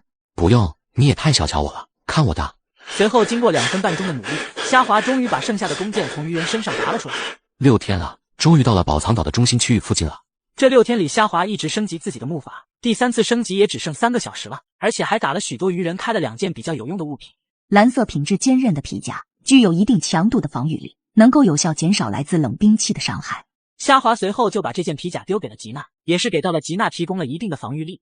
蓝色品质的雷达探测器，消耗电能，能够探测方圆100米之内所有活动的物体，并呈现在游戏地图中。虾华看到这物品的时候就笑了。之前得到的2个铅酸蓄电池给吉娜电了一下之后就充满了，这次正好能给雷达探测器供电。此时3人继续前往岛屿中心，虾华也是打开聊天频道看看其他人类近况。高价收购木筏之心，100升淡水或者100千克15球购木筏之心，领得的收铁块。楼上别收了，现在谁不把木筏之心当个宝贝呀？宝藏岛你们探索了多少？我们队伍已经遭遇终极鱼人了，差点被团灭了。终极鱼人而已，我们队伍已经加了一个。而且岛屿不只有终极鱼人，据鱼人的情报，宝藏岛中央还存在着一个高级鱼人。看来这群人对木筏之心的认知度非常高了，收购是没法收购了。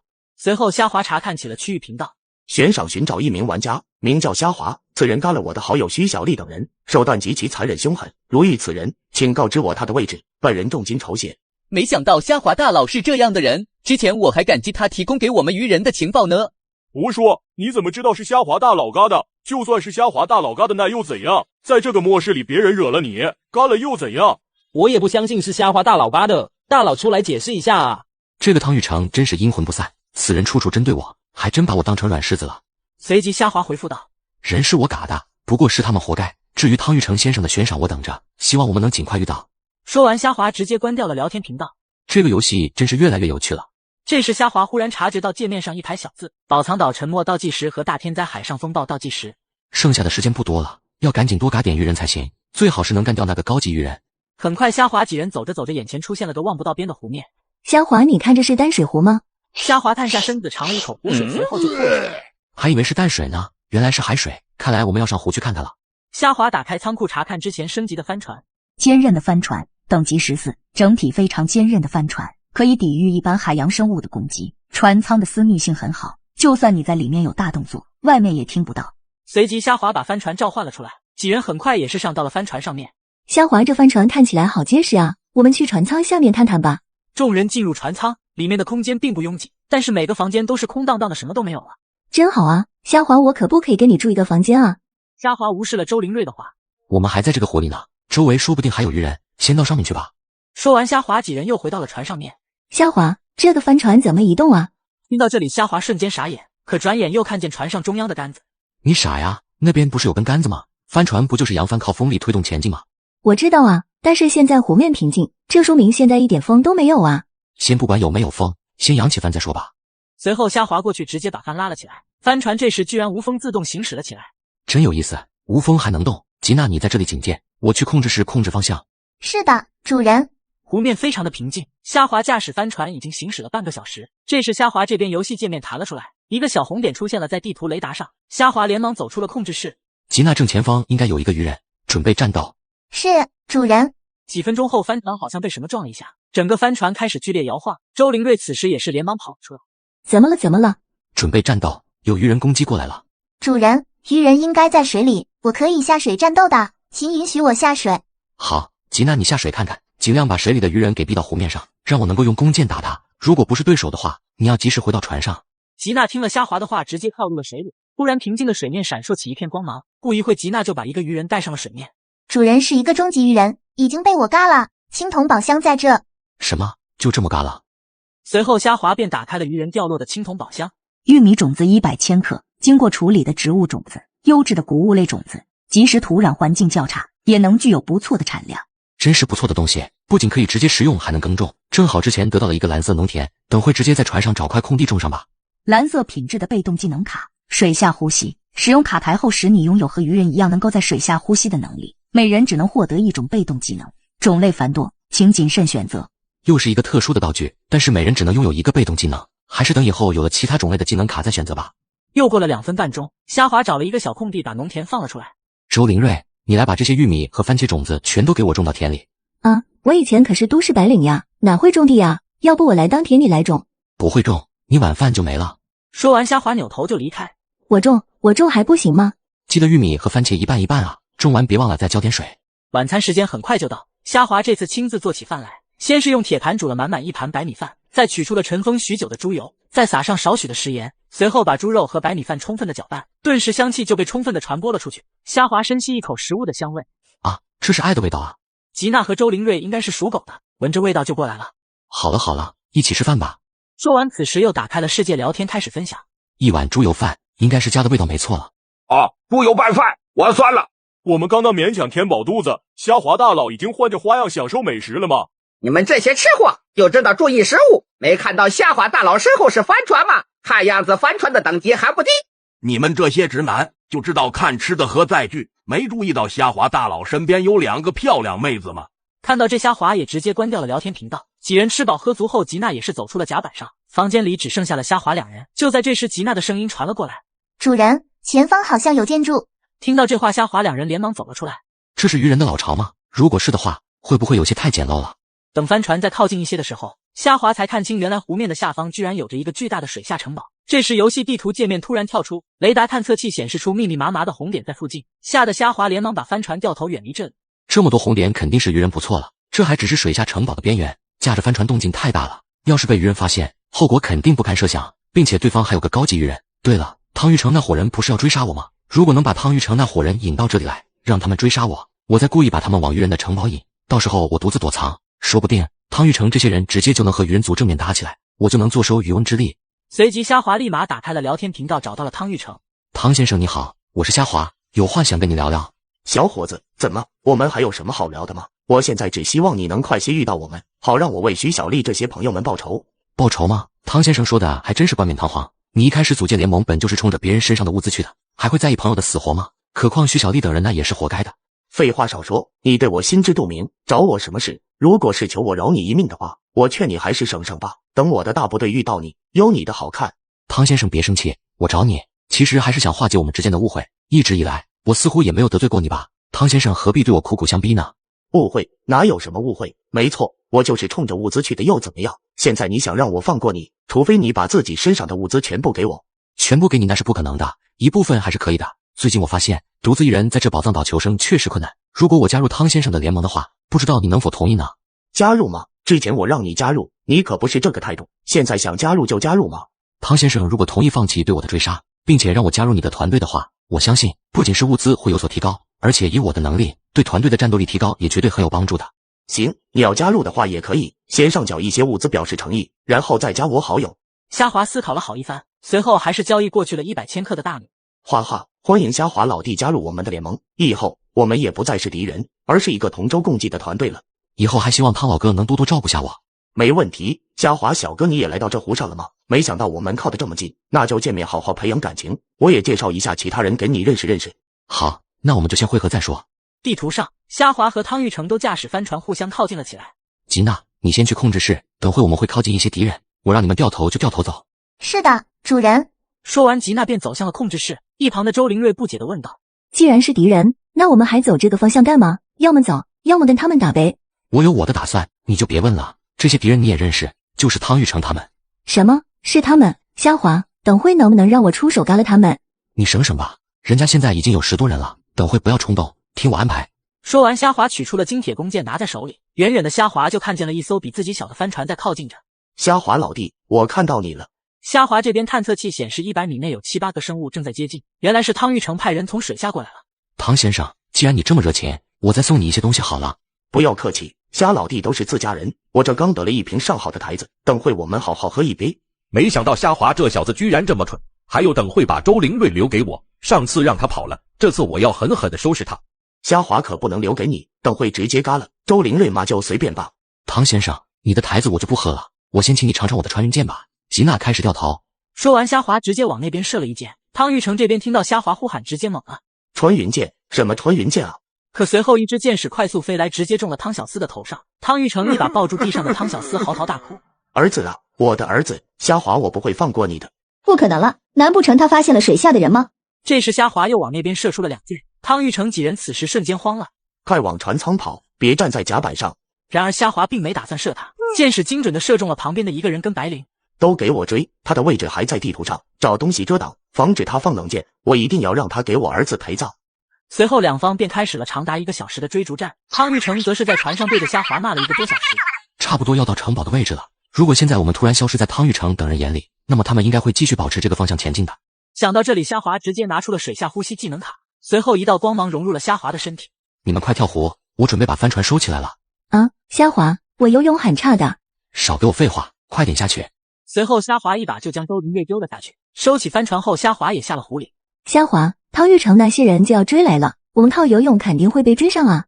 虾华这时懒得解释，拉着周灵瑞直接潜入水中。只是一旁的周灵瑞眼睛瞪着滚圆，他的氧气都快耗尽了。虾华直接抱着周灵瑞，把一口氧气直接渡了过去。人呢？虾华这个小崽子人呢？老大，他们刚刚就在这个方向消失的，我们接着追追看吧。给我追，老子一定要宰了他！然而等他们开出数百米远的时候，撞到了一个飞出的箭雨，湖中瞬间飞出来了几十个鱼人。怎么回事？老大，我们好像撞上什么东西了。然而等他们走到船头的时候愣住了，只见几十个鱼人已经将他们包围住。哪来的鱼人啊？这他妈都有几十个了！老大，你说我们撞上的建筑会不会是鱼人的老巢？听到这话，汤玉成一个机灵，套啊，你还待着干嘛？赶紧去掉头啊！然而此时众多的鱼人已经跳上了甲板上，直勾勾地盯着汤玉成等人。兄弟们，今天跑是难跑了，先跟这些鱼人打一架，不把他们嘎掉，今天我们谁都跑不了。听完，众人纷纷都掏出了自己的武器，随后汤玉成众人便和鱼人开始大战了起来。虾华几人在远处也冒出了水面，看着船上的战斗。虾华，这是不是你早就计划好的了？我真的不知道你的脑袋里装的都是什么，这不明摆着吗？借着汤玉成的手探探鱼人城堡的底，顺便还能赢他们一把，一举两得。船上已经战斗了10多分钟，汤玉成现在就剩下4个人了，他的帆船此时也正在不停的渗水，不及时修理，估计用不了多久就会沉进湖里。虾华，你看见没有？你设这个局有什么用？这些鱼人还不是被我嘎了？我倒是要谢谢你，这么多黑铁宝箱，我平时还弄不到这么多呢。这时虾华也是拿起弓箭对准了船上。就算你厉害，能嘎了一波鱼人，但是你也走不了了。然而一声吼叫从鱼人城堡传来，原本平静无波的湖面忽然波涛汹涌。这个阵势难不成是高级鱼人？鱼人一族的大统领出来了吗？这时慢慢的从水下出来一个身影，模样跟人类没什么区别，只是脸上多了些花纹。鱼人统领急速冲向汤玉成的帆船。就是你嘎了我的同族吗？此时的汤玉成已经脸色铁青，但还是强行露出一丝微笑。大哥，说中文好不好呀？我听不懂呀。鱼人大统领站在水面上一言不发，只是脸色越来越阴沉。那个大哥没什么事，我就先走了。随后汤玉成的船往远处行驶去。这时鱼人大统领的怒火终于爆发。分我动。话音一落，他手中幻化出一条几十米的鲸鱼，一挥手，整条鲸鱼向着帆船冲去。汤玉成此时也果断地跳下帆船，随后在水中快速扑腾向外逃去。想逃吗？门。说完，鱼人直接追在了汤玉成后面。这就是高级鱼人的战斗力吗？吉娜，如果你对上这个高级鱼人，有胜算吗？5-5开吧。5-5开吗？那不是有5成把握打过他？5成被他嘎了，5成能跑掉。听完，虾华瞬间无语。不行，就只能绕开鱼人城堡了，准备离开宝藏岛。过几天这岛应该也要沉没了。虾华这时准备带着二女去收拾战利品，却瞧见水面上一道人影凭空出现。我去，这人怎么来的？之前他隐身了吗？居然虎口夺食。随后虾华带着二女潜入水中，很快就游到了女人面前。虾华露出水面，直接拿出弓箭对准女人。女人此时也迅速掏出了一个东西，指着虾华。枪，虾华他有枪。看见了，我说大家都是人类，刚见面需要这么剑拔弩张吗？把弓箭放下来。你拿着把破手枪就这么拽吗？我躲你的枪里没有子弹。不信你可以试试。虾华小心啊，10米之外枪最狠，10米之内枪又快又狠啊。你不要误会，我们没有恶意，你继续，我们离开还不行吗？就在女人略微放松的时候，忽然浑身开始颤抖，手臂更是无法动弹。看你现在还怎么拽，再拽一个给我看看啊！随后虾华大大方方游到他面前，拿过了他手中的枪。好了，吉娜，暂时不要电他了。虾华，原来你让吉娜电他了，我说他怎么突然抽筋了呢？别动啊，再动我就嘎了你。这时虾华用枪直接指着女人，顺带看起了属性。紫色品质的手枪，热武器，射程50米，子弹8发，剩余4发。周灵瑞，你去打扫一下战场，说说吧，叫什么名字？为什么能隐身？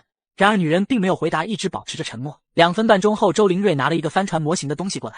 帆船之心，帆船载具的核心所在。帆船摧毁后掉落的物品和木筏之心具有同样的功能。看到这，虾华瞬间就收进了自己的仓库。哈哈，居然是帆船之心。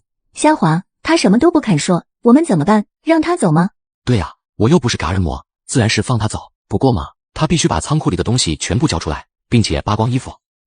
别扒我衣服，你要知道什么我都说。早这样不就行了吗？叫什么？为什么能隐身？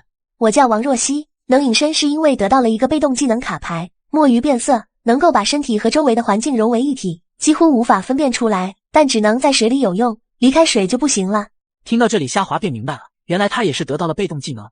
行了吧，我的已经说完了，现在我想问你，你刚才是怎么无声无息接近我的？难不成你们是一直潜水过来的吗？你猜的倒是接近了，我们是可以在水下呼吸，不过不是氧气瓶，而是跟你一样有了水下呼吸的被动技能。你居然有水下呼吸，虾华是吗？我有个大秘密，如果合作的话，会有一个大好处等着你的。什么秘密？我得到了一个情报，鱼人巢穴中藏有一个宝藏，宝藏岛上真正的宝藏。我得到情报的时候，准备利用我的隐身技能潜入的，可是我没法在水下呼吸。如果你能跟我合作，你的呼吸能力加上我的隐身能力结合，我们绝对能轻松的潜入鱼人城堡。倒是很有诱惑力，不过我凭什么相信你呢？信不信由你。现在高级鱼人还没回来，是最好的时机，等一会他回来了，机会就渺茫了。我告诉你这条信息，也是希望成功得到宝藏之后你能放了我，并且归还我的武器。你如果答应，我们就合作，宝藏可比我仓库里的物资好多了吧？他说的很有道理。虾华此时开始纠结起来了。虾华这边跟王若曦趁着大统领不在，偷偷溜进了鱼人城堡内。周灵瑞被虾华安排在了水面上警戒大统领回来，而吉娜却是被安排去找汤玉成打后掉落的宝箱。虾华两人此时来到了城堡内部一个没有水的房间，旁边还有着一个巨大的石头箱子。恭喜玩家发现宝藏岛的终极宝藏。虾华和王若曦对视一眼，两人脸上都流露出一丝欣喜。虾华，宝藏都归你，希望你出去之后能够遵守诺言，放我离开。放心，我说话算数，等会还要我们合力才能离开这个城堡呢。你赶紧把这个石箱收进仓库，我们赶紧离开吧。王若曦说完，虾华便走上前去，可是把手按在上面却没有丝毫反应。物品过于庞大，无法收回。虾华，怎么了？石箱是连接着整个城堡的，物品太大，无法收进去仓库，只能在这里打开了。那快点啊，不能再等了。还没等虾华打开宝箱，就收到了一条私信。虾华快跑，鱼人统领回去了，快点跑，这鱼人统领速度太快了。王若曦，他回来了，宝藏不要了，快跑。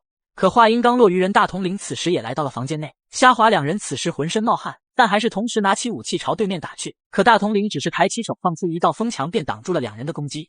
高级鲸鱼人，完全体鱼人，身体可以在本体和人类之间随意转变，自身天赋进化，能够操控风元素，强化之后的飓风防守一体。弱点是变成鲸鱼本体之后，庞大的身躯也许是他唯一的弱点。我动。随后一条缩小版的鲸鱼打向虾华那边，两人见状连忙闪避，身后的石箱就这么被炸开了。虾华两人此时又发起了攻击，10根箭矢和3颗子弹同时打向大统领，终于有一根没被风墙挡着击中了他。不错，但可以明确告诉你们，我已经成功被激怒了。大统领瞬间暴怒，手中凝聚的飓风不再留手，鲸鱼呼啸而过，两人却没能完全躲开，连这个房间都被打穿。湖水瞬间涌入房间内，靠着湖水，王若曦直接隐身跑出去。喂，我还没隐身呢呀。抱歉，这里离水面可不远，我先走了，你自求多福。就在这时，大统领又凝聚了一条鲸鱼，随后直接打向了虾华。虾华嘎后，鱼人大统领召集了众多鱼人，还有一个人类在水中隐匿了身形，全都跟我去找。此刻远在城堡外的周灵瑞看见位置消失的虾华，眼泪忍不住的滴落。检测到玩家死亡，生命项链生效中，即将复活玩家，概率2%，触发欧皇篇赋修改概率100%，复活成功，玩家即将满状态复活。还好之前开出了一个生命项链，不然我真嘎了。随后虾华找到周灵瑞发了条私信过去。周灵瑞，你和吉娜会合没有？虾华，你居然没嘎？怎么，你很希望我嘎吗？怎么可能？之前我看你位置消失，还以为你嘎了，你没嘎真的是太好了。吉娜已经回来了，而且还带回来了汤玉成掉落的宝箱。周灵瑞，现在鱼人巢穴附近很危险，你让吉娜带着你赶紧往外围先逃跑，出了这湖我就追上你们。说完，虾华便上前收起了石箱子里面的宝物。紫色品质的珊瑚精，由大量珊瑚提炼出来的珊瑚精，鱼人在身上涂抹之后有进阶的可能，100%概率将低级鱼人进阶成中级鱼人，1%概率将中级鱼人进阶成高级鱼人。如果自己把这个给吉娜使用，再配合我的欧皇天赋，那吉娜是不是一定能够进阶成高级鱼人呢？要是可以的话，也不用害怕那个鱼人统领了。蓝色品质的被动技能控水，使用卡牌后能够控制2升的水，控制这点水也许可以给自己洗个澡。我已经有了被动技能了，这张卡可以考虑留给周灵瑞使用。说完，虾华看起了第3件物品，橙色品质的幽能火炮，消耗幽能可以使火炮进行攻击，幽能转换成强大的火元素炮击，命中生命体有10%概率使其燃烧，每秒消耗敌人1/10的生命值，持续3秒，并且命中生命体时有1%概率触发能源回收，返回本次攻击造成的幽能消耗，未安装在载具上，后坐力太强无法使用。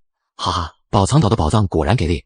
随后，虾华拿着一把白色品质的斧头向外游去。这时，上方一群鱼人发现并冲向了虾华，虾华连忙往着水面上游去，随即直接把帆船召唤了出来。上了帆船，以最快的速度安装了火炮，正在安装，剩余时间5分钟。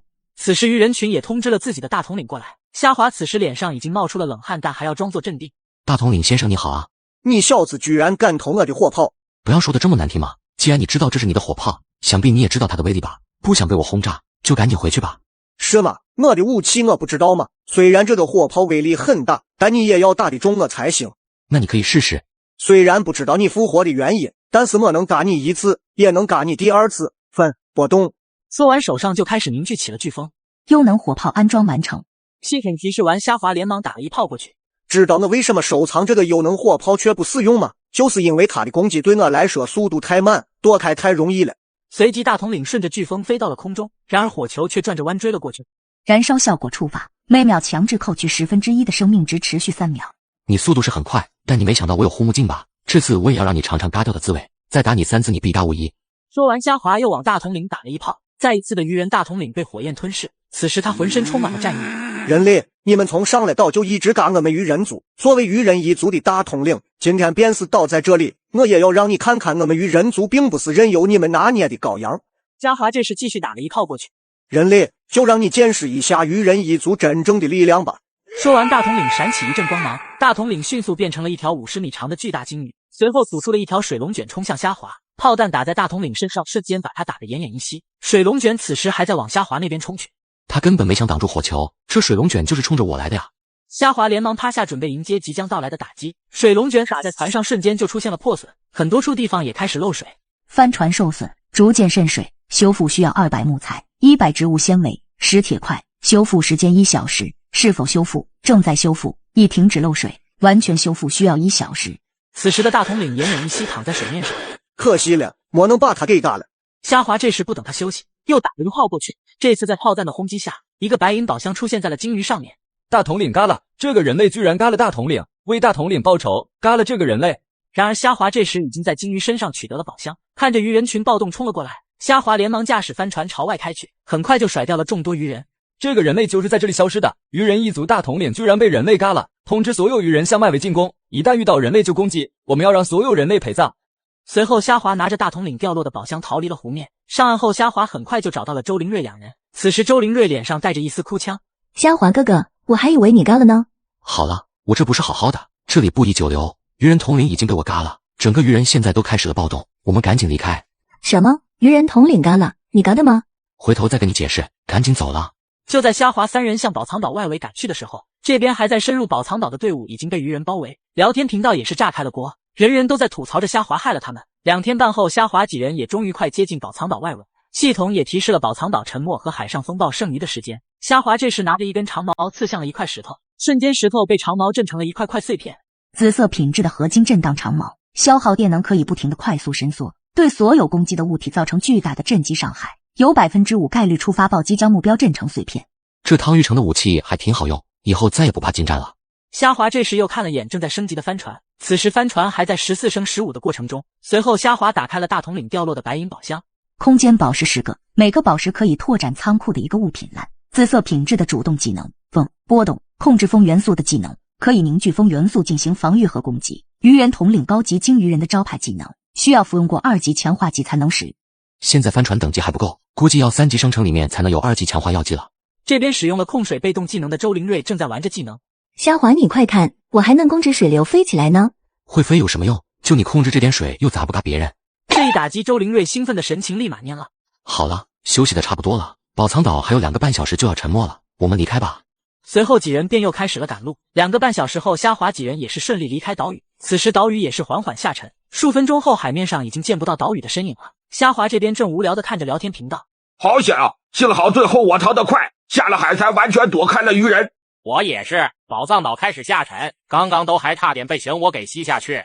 别提了，都怪那个嘎了鱼人统领的混蛋！你们说到底是不是虾滑嘎的鱼人统领啊？虾滑，你活着的话就出来解释一下，不然我要画个圈圈诅咒你了。这时虾滑的表情很是无奈。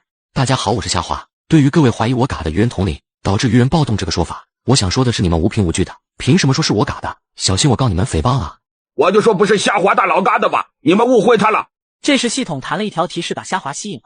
各位玩家你们好，由于你们所在的区域玩家大幅度减少，所以游戏将本区域与其他人数较少的区域合并，逐渐补充至1万人。周灵瑞，区域合并了，对于陌生人记得要保持警惕。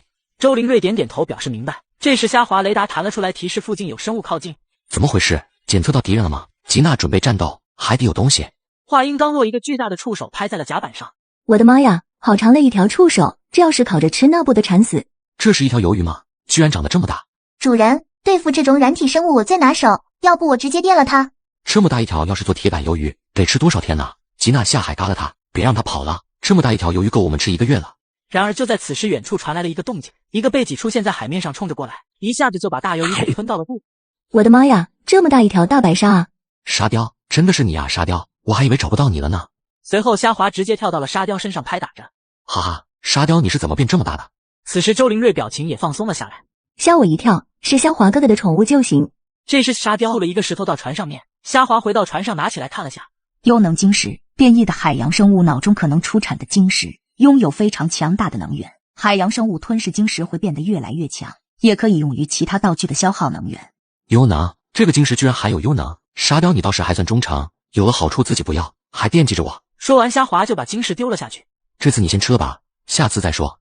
您的宠物忠诚度加10，目前53。走，接下来我们得多嘎点变异的海洋生物。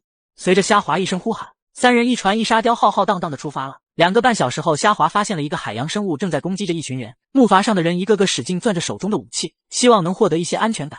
虾滑，我们是现在去嘎了那个皮皮虾，还是等一会再去啊？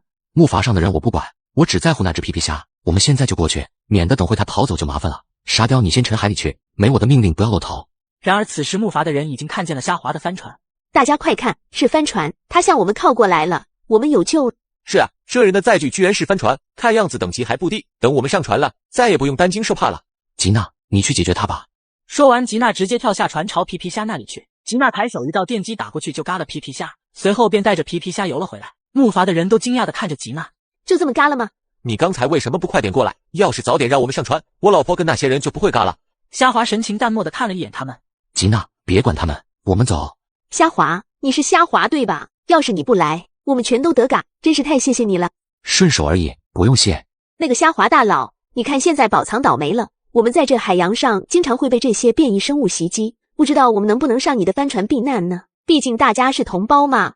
我的帆船很小，容不下这么多人，我还有事先走了。你等等，你这是借口。你既然有这么大的载具，而且有那么多物资，为什么不去帮助更多的人？你这种行为真是太自私了。我要是你，肯定去帮助更多有需要的人。我欠你们的吗？不要给我道德绑架，老子的帆船是用命换来的，想上船就自己造去。你们这么多人又不是老弱病残，一群忘恩负义的东西。虾滑说完便一下子开船走了，远处几人还想着追着爬上船，但是吉娜这边抬手就劈了过去，顿时几人一顿抽搐在原地。不多久，又有一艘比虾滑大的船遇到了他们，但这次船上一名男子直接扔了一块石头下去，瞬间他们的木筏都被石头砸碎了，随后他们便被抓到了甲板上。你们为什么攻击我们？大哥，这女人还问我们为什么攻击他们吗？可真是傻得可怜。你们有这么好的船，还有这么强大的武力，不应该多去帮助弱者吗？为什么要这么自私？大哥，为什么这个区域的人都像个傻子一样啊？可太蠢了。说完，男子便直接把男人给嘎了。2个1级强化者留着，普通人嘎了，女人就留给兄弟们吧。随后女人便被他们强行带走了。以后你们就跟我们混了，不听话直接把你们丢进海里喂鱼，听见没有？地上2位1级强化者连忙点头答应。我们今天才通过系统核服到你们这个区域，你们区域有没有什么强者，物资比较多的那种？有的，我们区域有个叫虾滑的，载具也是帆船，而且还有一个鱼人，应该还是个中级鱼人。虾滑嘛，他往哪个方向走了？带我追上他。虾滑这边刚吃完晚饭，跟二女取暖中，沙雕吃饱后忠诚度也达到了60。之后虾滑带着吉娜进了一个房间内。主人，那个是啥？我好想要。放心，我既然拿出来，自然是要给你的。谢谢主人。这是什么东西？为什么我好像天生就会被它吸引？这是鱼人一族的宝贝，涂抹在身上，有概率让你升级成高级鱼人。快躺下吧，我帮你涂。吉娜躺了下来，虾滑便用珊瑚精给吉娜全身都涂了一遍。触发欧皇天赋，修改概率为100，鱼人进入沉睡，苏醒之后就会成为高级鱼人。做完这一切之后，虾滑走了出去。随后虾滑去到一个空房间，打开了交易系统买家具。一张做工精良的餐桌，需要50千克肉更换。交易成功后，一张餐桌就出现在了房间里。果然到哪里都饿不着手艺人啊！木质双人床，需要铁块100单位更换。虾滑浏览了半天，除了双人床和餐桌之外，又买了一些凳子，以及一些被子和衣服，还捡漏了一个可充电的台灯。随后世界聊天的一条信息引起了虾滑的注意。大家好，这里是华夏官方，我是代言人卢修培。相信大家现在已经对这个世界有所了解。原先的世界虽不在，但华夏并未消亡。目前我们已经在125-103号区域成功构造了由众多载具拼接的基地。只要你是华夏人，基地绝对欢迎你的到来。最后，华夏官方还把他们收集到的情报完全公开。情报1是这个世界海洋生物的威胁，情报2是这个世界的各种神奇效果的道具物品，情报3是愚人召唤卡和驯兽卷轴的作用，情报4是被动技能跟主动技能的信息，情报5是一些特殊的物品，比如幽能晶石之类的，还有一个特殊道具名为沙漏，可以减少载具100个小时的升级时间。这个沙漏我还是第一次听说，居然还能缩短载具的升级时间，让我看看交易里有没有的卖。虾华打开了交易系统搜索一看，并没有搜索到此物品，随后便上架了一个收购的信息。2分半钟后，一个私信就弹了出来。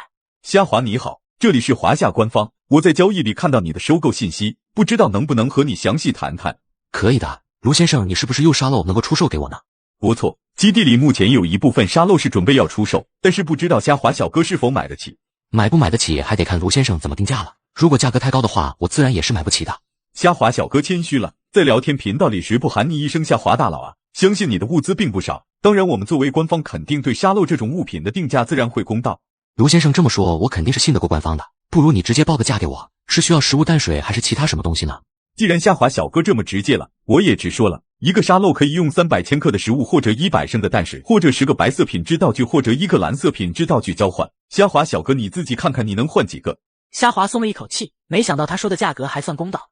卢先生的定价我能接受，不知道卢先生有多少个沙漏，我看看是不是能吃得下。目前基地可以出售的沙漏有20个，虾华小哥都能吃得下吗？那我用 3.9 吨食物、100升淡水以及60件白色品质道具和你交换，正好符合你的定价。虾华小哥的物资果然丰厚。交易完后，虾华拿出了2个沙漏在手里。是否确认使用2个沙漏，减少200小时升级时间？沙漏使用成功，帆船升级完成，目前等级16级。这时虾华又拿出了4个沙漏使用，原本升17级需要410小时，现在只剩下了10小时。弄完之后，虾华便开始躺下享受梦乡啊。小子，你说的虾华真的是往这个方向走的吗？我们追了半天了，怎么什么也没看到？如果找不到他们，把你们丢海里喂鱼。是的，我们俩保证他们走的这个方向。好了，老二不要急躁，我们再往前走走看看。这2人在穿越之前都是正在服刑的重罪犯人，穿越到这个世界后便拉拢了昔日的众多狱友。大哥你快看，前面好像有一艘船。没错，应该就是他们说的那个虾华了，我们先停下来，不要再靠近了。大哥，停下干什么？难不成有什么想法了吗？这个虾华之前我也听说过，手上物资不少，现在看他的帆船等级也不低，应该是有点手段的。我们这么大张旗鼓的冲过去，毕竟是伤敌1000自损800。那咋办啊大哥？你们2人带头，再加上我们8个弟兄，潜水过去，去打他个措手不及。这个主意好，等兄弟们上去了，说不定那个虾华还没睡醒就被嘎了。随后10人慢慢的向着虾华的帆船游了过去，但游到船底的时候，一条鲨鱼直接将他们给吞掉了。大哥，怎么回事？他们的位置都没了。他们全干了。就在刚刚，虾华被雷达的声音吵醒，但随后雷达上的红点就剩了一个。随后虾华走到了甲板上，看到了800米外隐约有一艘帆船停在海面上。来而不往非礼也，大晚上的既然你们不睡觉搞事情，那就让我给你们放个烟花助助兴。说完，虾华来到了幽魂火炮面前，戴上护目镜之后，一炮就向对面打过去，瞬间整个帆船都布满了火焰。那是大炮，这种攻击威力一定是橙色武器，那个虾华一定有橙色武器。王如龙此时非常愤怒，但心里也非常震惊。你们先灭火，我修理帆船，老二去开启幽能防御罩。2分半钟后，一个圆形半透明屏障将帆船都包裹在里面。大哥，幽能防御罩开启了。现在我们的橙色防御道具开启，他的大炮绝对打不穿我们了。给我冲过去，我倒要看看那个虾华还有什么本事。说完，他的帆船直接冲着虾华那里扑去。虾华这边又打出了一炮，但这次居然奈何不了对面，居然能挡住橙色武器的攻击，难不成也是个橙色道具？随后虾华又打了几炮过去，但屏障依然没有闪电。虾华这时眉头紧皱，因为没有命中生命体不能返还幽能，此时火炮的次数也所剩不多。小胖给我出来，挡住他们的船。王如龙这边脸色也是难看。幽能防御罩还能挡几次？大哥，还有2次，他再开炮我们就要补充幽能晶石了。可恶，兄弟们，快冲过去，他的大炮肯定没有幽能量，等会直接上他的帆船打他。然而此时王如龙的帆船撞在了沙雕身上，被弹开了数米之远。大哥，那是鲨鱼，没见过世面的样子。蓝福，这个大鲨鱼就交给你了。这时人群里跳出了有个人影，是一个半身人类的终极鱼人，之后便跳了下海，一下子就跟沙雕扭打了起来。终极带鱼人，海水中身躯灵活，下半身犹如刀片一样的鱼尾是他的主要攻击手段，耐力较差，攻击往往不能持久。各位，这么晚了，不知道有什么事吗？虾华小兄弟真是好手段，不仅有橙色武器的大炮，还有一个变异鲨鱼作为宠物。我还听说你有一个终极鱼人，怎么没有看见？想看我的鱼人吗？你们直接来我船上看看不就完了吗？虾滑越是如此，王如龙反而有些畏手畏脚了。大哥，你还担心什么？他船上就他和那个小妞，最多有个终极鱼人，冲上去他还不嘎吗？好，兄弟们，给我开船过去。他的帆船再次行驶，冲着虾滑的帆船快速靠近。虾滑怎么办啊？放心，你去控制帆船逃离就行。帆船此刻也是掉头。大哥，你看他们要跑了，全速给我追上去。两艘帆船的距离越来越近，只剩下了2米半的距离。兄弟们，给我跳过去！虾滑这时候冷笑一声，拿出金铁弓箭瞄准，防御罩出来人的时候直接就被顶下去。王如龙此刻的脸色也越发的难看。他到底还有多少手段？老二，别轻易冲过去了，你试试看砸他。走，来几个人跟我去船舱，把收集的石头都搬上来。说完，王如虎便朝着船舱走去。海里的战斗这时也有了结果，耐力不持久的鱼人此时正被沙雕追赶着，相信不久沙雕就能解决掉鱼人。我说你们就准备跟我这么耗着吗？等会我的鲨鱼解决了你的鱼人，你们可就遭殃了。不如我们各退一步，就此打住，行不行？王如龙气愤不已，他这边一共损失了12个手下，防御罩的幽能次数也用了5次，就这么离开那是血亏。王如虎此时也是带着宗人回到了甲板上，每人手中都抱着一个个硕大的石头。难不成这些人打算用石头砸我吗？这么重的石头怎么砸出来啊？然而王如虎直接抱着硕大的巨石就丢了过来。什么？真丢过来了呀？随后虾滑连忙闪躲，地板被石头都砸出了一道道裂缝。老二干得好，我之前怎么没想到就这么砸他？我看他怎么办。大哥，我这海洋之力被动技能不错吧？只要方圆100米内有海水，我的力量就是自身的10倍，这被动技能也太强了。说完又往虾滑那砸了一巨石。帆船受损逐渐渗水，修复需要50木材、10植物纤维、1铁块。刚点上修复，又次石头砸了过来。可恶！要不是吉娜还在升级中，我收起帆船带着吉娜沉入大海，他们拿我也没有办法。你的鱼人战士还有10分钟即将升级完成。看着对面的众人，虾滑慢慢露出一丝冷笑。小子，我看你实力还不错，如果你愿意归顺我，等会我还能留你一条活路。归顺吗？你可真是癞蛤蟆打哈欠，好大的口气！今天不把我帆船砸坏了，我都瞧不起你们。我警告你，不要那么拽。拽犯法吗？你告诉我有哪条规定人不能够拽的？大哥，我要去宰了他，他看我的眼神好像我是一个垃圾一样。不要冲动，等会他帆船沉了，看他怎么拽。不是，不要误会啊，我不是针对你，我是说在座的各位都是垃圾。这话一出，瞬间王如龙等人都冒出了火气。我长这么大，从没见过这么嚣张的人。今天你就见到了啦。王如虎此时像个豌豆射手一样，一块块石头砸了过去。修复，修复，全部修复。这样一直持续了10分钟，虾滑突然停下，露出笑容。5、4、3、2、1，好戏即将上演。虾滑船上突然冒出一阵光芒，随后吉娜居然靠着电流支撑飞了出来。吉娜，给我灭了他们！虾滑一说完，吉娜就开始凝聚了电流。高级电鳗鱼人，强大的电击能力是他的主要攻击手段，能发出强压电流击伤敌人，并且速度不再是他的弱点。不管是水下还是陆地，甚至是空中，他都能依靠自身的电流进行快速移动。高级鱼人还能自由地切换人类身体和本体，没有任何防御外壳的躯体是他唯一的弱点。大哥，那是高级鱼人吗？该死的，那伙人撒谎，哪里是什么中等鱼人，赶紧全速给我跑啊！可为时已晚，吉娜一道电光打出，王如龙的防御罩瞬间消失。大哥，幽能防御罩最后2次防御一次性耗光了。完了，完了，这下彻底完了。吉娜这时又打出了一道电击，包围着整个帆船。不到2秒半中，王如龙等人变成了一堆灰烬。主人，搞定了！小胖这时也吊着鱼人钻出了水面。不错不错，这次全靠你了，沙雕。感受到主人的夸奖，你的宠物非常开心，忠诚度上涨20%，目前73。吉娜，升级成高级鱼人，你感觉和之前有什么不同吗？主人，现在的我能力变化很大，除了电流的威力提升了100倍左右，速度也不再是我的弱点，甚至还能靠着电流短暂的飞行。就是刚刚那种威力的电流，我不能频繁使用，一天最多3次，之后就需要休息恢复了。好了，废话不多说，我们还是看看这次的收获吧。随后虾滑便去清点了一下战利品，有食物，有淡水，有铁块，有木筏之心，还有沙漏。看来在吉娜的强大攻击下，连他们的武器都被摧毁了。虾滑把食物那些收进仓库后，发现了个球形的物体跟一张卡片。橙色品质的幽能防御罩，消耗幽能，生成一个半径为30米的球形防御罩，有效阻拦来自防御罩外部的攻击，共有10次充能。生成的防御罩抵挡橙色品质武器的攻击时，会消耗1次充能，高于或低于橙色品质的攻击，防御罩消耗的充能可能会加大或者减少。了解完后，虾滑又查看起了卡片。紫色品质的主动技能温度掌控者，能够主动控制方圆10米内的温度，范围10摄氏度，服用过2级强化药剂才能使用。又一张主动技能卡，但还是没办法使用，等服用过2级强化剂再说吧。收好战利品后，虾滑往船舱走去，一头扑在了柔软的大床上沉沉睡去。时间过去2天半，虾滑这边种下的玉米跟番茄已经成熟，傍晚，虾华回到了房间，早早睡下。游戏提示音响起，大天灾倒计时只有40多小时。大天灾还分为5种难度，每种难度都有不同的奖励，还开启了一个排行榜功能。大天灾难度选择，请尽快选择自己的难度，如不选择，天灾开启时系统自动随机选择。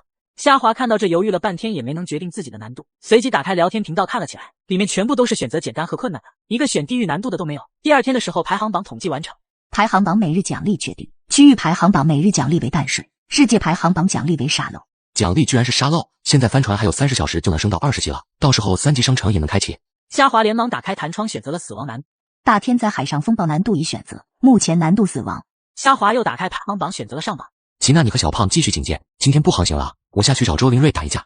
是，主人。此时聊天频道热闹了起来，人人都在嘲讽这位虾华选择了死亡难度，都说他到时候根本撑不了1天。很快到了大天灾倒计时的时候，虾华几人站在甲板上静静的等待着。海上风暴大天灾正式开启，你将被白光包裹并传送到目的地，排行榜奖励正在发放中，请注意查收，生存点更新中。此时虾华的帆船被一阵白光包裹起来，一瞬间就传送到了另一个海面上。传送完成，风暴在1分钟后出现。你们除了面对即将开始的风暴，还会有不同实力的变异海兽攻击。海兽攻击1天1次，直至天灾结束。虾华这边拿着排行榜奖励的沙漏用了一个，帆船此时也是升到了20级，3级商城也随之开启。1分钟准备时间过去，风暴开启，提示声刚，天空突然下起了漂泊大雨，一阵阵狂风也开始呼啸而。虾华这时制作了许多麻绳，随后丢了下海里给沙雕咬着稳定帆船，又打开了幽能防御罩将帆船笼罩住。海上风暴真正开启，远处一面数十米高的海浪呼啸而来。沙雕给我把麻绳咬死了！不到2秒半钟时间，海啸已经将帆船淹没，海面下沙雕死死的咬住麻绳，根本不敢松口。海啸过去的也很快，虾华帆船在防御罩的保护下也是轻微受阻。临时区域频道现在也是开始抱怨：阿西吧，刚刚的海啸你们看到没有？我的帆船虽然没翻，但是受损严重，必须修复。是啊，我的帆船受损也很严重，谁能卖我一些材料啊？我身上的已经不多了。刚刚的海啸直接把我的帆船摧毁了，早知道我就不选择死亡难度了，都怪我，明明是19级帆船，为什么要来死亡难度趟浑水？你们这些菜鸟真是太弱了，我的帆船只受了点小伤而已。虾华关闭了聊天频道，打开了商城系统，里面有着各式各样的商品。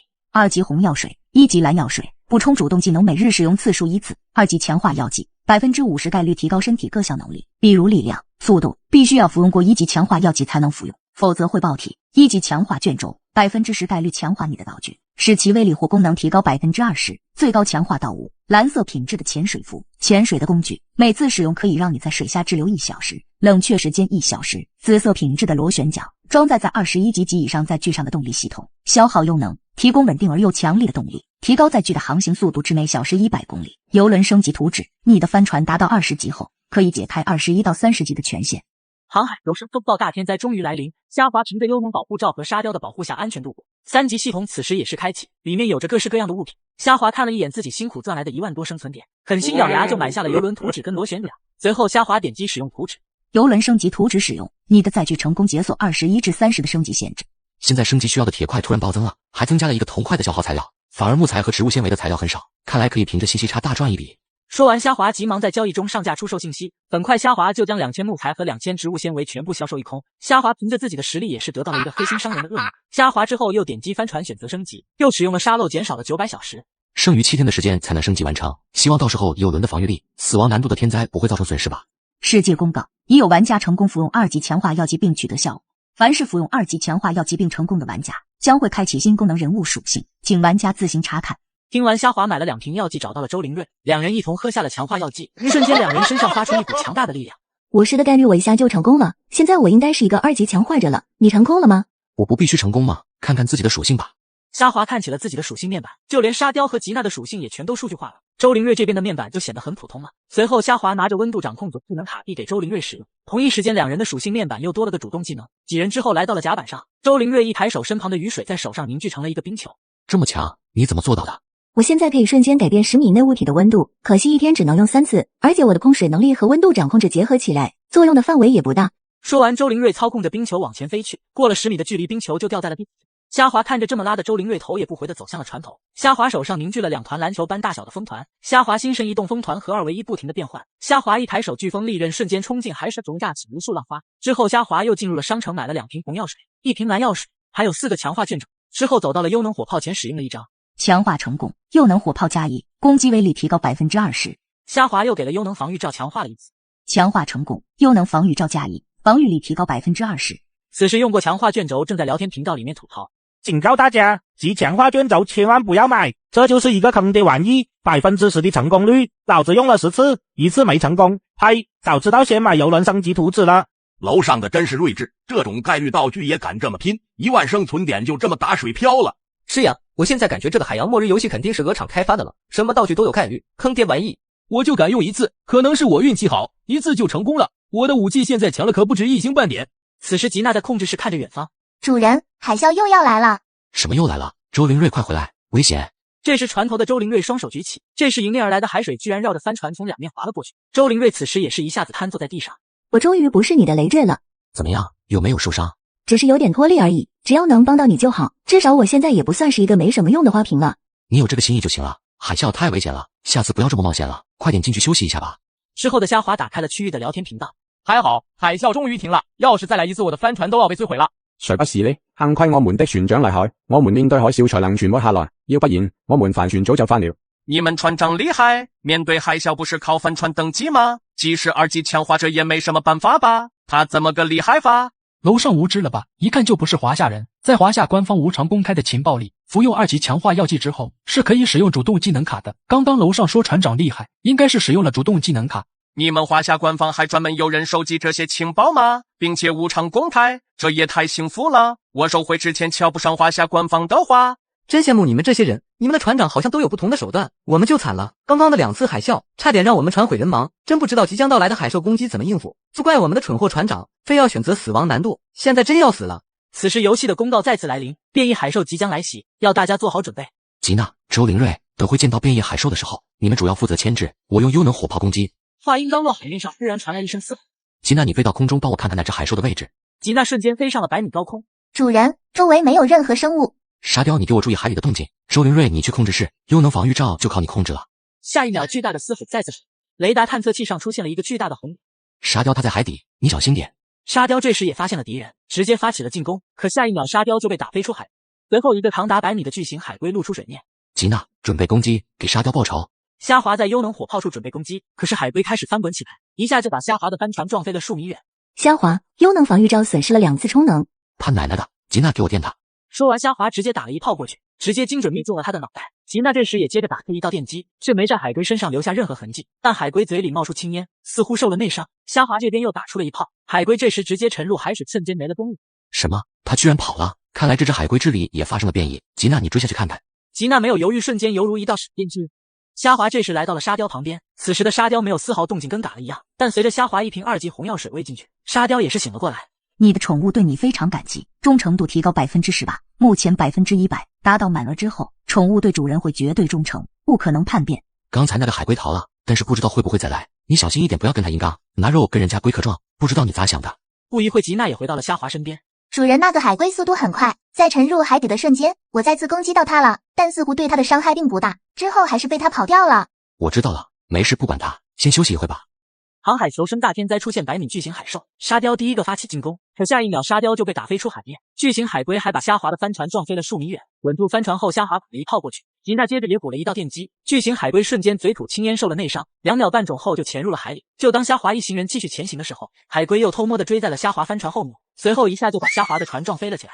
这个王八还真是跟我干上了，幽能防御罩还剩6次充能，这老王八一直在海里面偷袭也不是办法呀。对了，我可以试试强化护目镜了。随后虾滑拿出护目镜，使用了最后2张卷轴。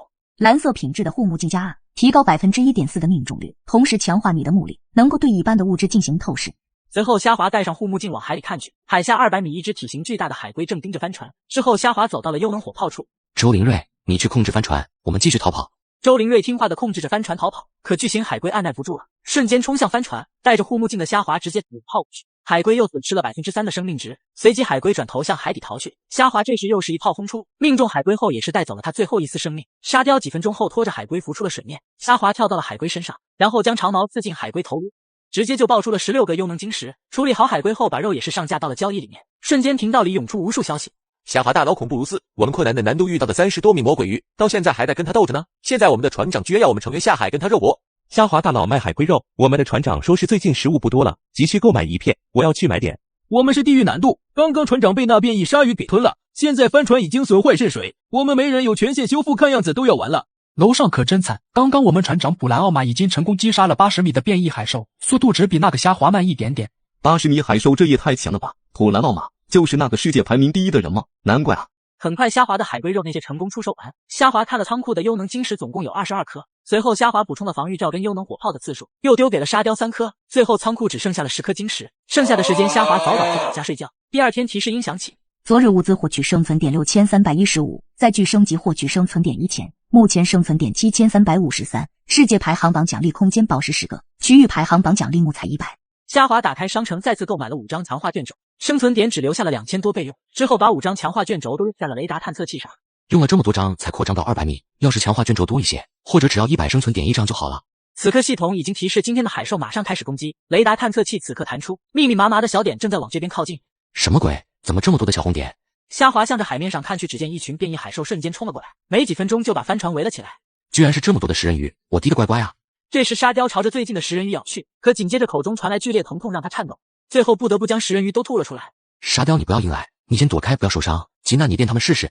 吉娜直接打了一道电击过去，沙滑也开了一炮过去，但也只是打了2条食人鱼。吉娜，你不要留手，加大力度电他们。吉娜又打出一道比刚才大100倍的电击，虾滑取出金铁弓箭，也是打了10根箭矢过去，海面上顿时一片片蛛网般的电光散开，夹杂着虾滑打出的箭矢，顿时鱼群就少了一些。不错，照这个方法打下去，这110条食人鱼最多再有几次一定能打完。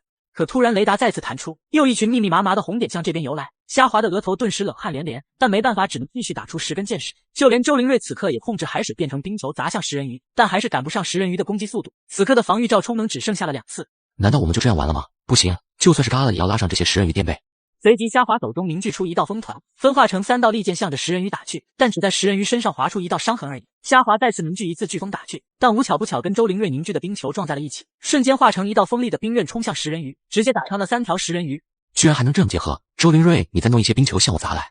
周灵瑞费力的操纵着10颗冰球砸向虾滑，虾滑瞬间用飓风把冰球包围，随后形成了无数个冰锥。虾滑手一抬将冰锥打出，直接就打了几10条食人鱼。虾滑太棒了，但是我主动技能次数已经用完了，周围还有不少，我们怎么办？虾滑听完直接打开商城购买了10瓶蓝药水，之后丢了5瓶给周灵瑞。先喝3瓶，技能用完再喝，这玩意能补充技能使用次数。随后无数个冰锥再次击打着海面上食人，很快食人鱼就被消灭的一个都不剩。之后虾滑拿着1瓶蓝药水丢给了吉娜。吉娜，你喝下去看看有没有效果。吉娜喝下蓝药水之后感受了许久。主人，这种药水有能恢复能量的特点，但是恢复的能力不多，而且数量无法弥补，必须要质量的变化才行。好了，今天这场恶战终于熬过去了，打扫战场吧。随后众人都下海处理了这堆食人鱼，最后仅只得到了8个幽能晶石。很快夜晚来临，第2天即将过去，距离虾滑1000米外有着一艘同样大小的帆船。马小婷，你强化过的夜视仪看到了没有？那个帆船里的人是不是虾滑？你居然这么跟我说话，我这个姐姐看样子你根本不放在眼里呀！你快点看，确定之后再告诉我，我去船舱休息。等着王若曦走后，马小婷却露出一丝古怪的笑容。西西和卢修培都说这个虾滑很强，卢修培还非要拉拢他，我倒要看看这个虾滑能厉害到哪里去。大天灾第3天来临，马小婷正观察着虾滑的一举一动。怎么样，虾滑是怎么应对海啸的？看样子他的帆船应该有一种球形的防御道具，海啸居然不起什么作用。我就知道这个虾滑手段不小，上次鱼人城堡我还以为他嘎了，既然现在没嘎，那鱼人的宝藏他一定是得到了。再看看他有什么手段吧，等今天海兽攻击之后再说。10几分钟后，远处游来一个巨型的帝王蟹。将军，变异海兽来了！这只海兽是一个变异的帝王蟹，实力应该达到了3级。所有人听我指挥，对付螃蟹类海兽要攻击它甲壳连接处，等会全部跟紧我。说完，众人都拿起了武器，随后众人都跳下了海里。马小婷此刻怒吼一声，她的身躯瞬间变成了一个身高近3米的小巨人。帝王蟹很快也是游到了众人附近，马小婷拿着双刃斧冲了过去，瞬间就砍掉了帝王蟹一根腿。所有人贴身战斗，他的腿长反而是他的弱点，只要靠近他攻击，他绝对没办法还手。说完，众多女兵瞬间拿着武器冲了过去。经过长达1个小时的战斗，巨型帝王蟹已经被处理掉。等回到船上，马小婷走到王若曦面前，怎么样？虾滑应该还活着吧？他不仅还活着，早在50多分钟之前就已经嘎了攻击他的变异海兽，我还看到他身边有一条驯服的变异鲨鱼。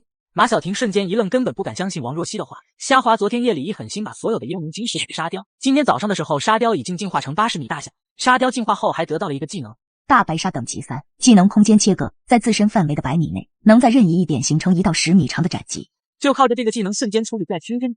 虾滑在甲板上处理了石头，把10颗幽能晶石收进了仓库，随后站在船头看着远处。虾滑，你说那里有一波人正在窥视我们，是不是真的啊？我怎么看不到？你当然看不到了，我是带着强化过的护目镜，视力很好才看得见。那我们怎么办啊？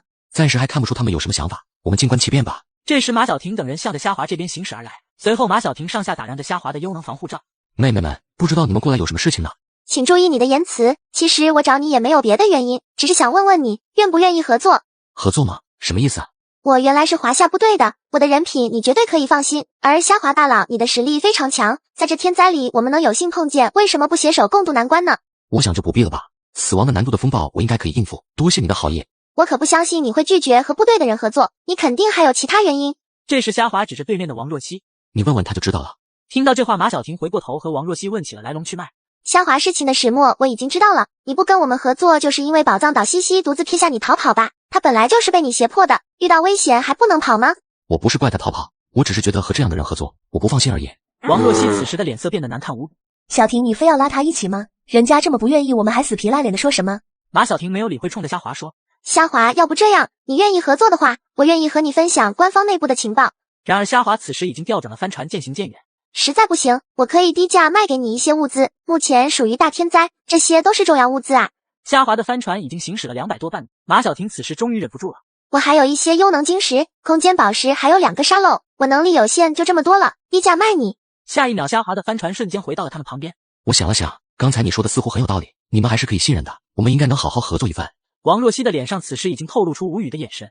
说说吧，我们怎么个合作？还有我肯定不会上你的帆船的。我不需要你收起帆船，我们还是在各自的帆船上。我希望的是，我们俩在遇到还变异海兽的时候，先解决的海兽一方去帮助另一方解决海兽。没问题，但是平时没事我们还是保持一点距离，不要靠得太近了。反正我们可以通过系统聊天，不知道沙漏你打算怎么个卖法呀？既然你同意合作了，我2个沙漏一起卖给你，铜块和铁块你各给1000吧。交易成功后，虾华用了1个沙漏升级帆船，最后升级时间只剩下了3小时。随后虾华独自一个人看起了眼前的情报，里面赫然显示着技能发展的方向和研究。今天排行榜给的奖励是10颗优能晶石和100木材，生存点也刷新了，此时一共有5623生存点。随后虾华进入商城购买了5张强化卷轴，之后虾华升级了5次优能防御罩，强化成功，优能防御罩加5，继续升级请使用2级强化卷轴。很快2个半小时过去，一道提示音响起，帆船已经成功升级成游轮，请自行查看载具。船舱此刻也变得豪华无比。小游轮等级21，动力装置螺旋桨，速度0到100公里每小时，不可强化，能源消耗优能，每颗优能可以航行24小时，不行驶时不消耗优能。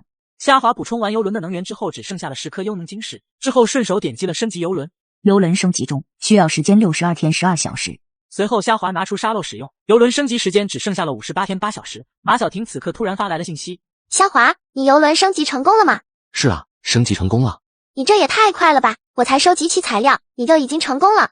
这还得多亏你的沙漏呢，不然我都没这么快。我承认我酸了。对了，你看看排行榜，你的排名有变化。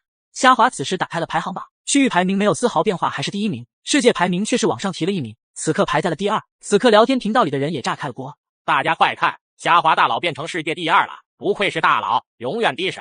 他升到第2名估计是靠着21级的载具吧，话说21级载具变成了啥？楼上连这都不知道，混的也太惨了吧！3级商城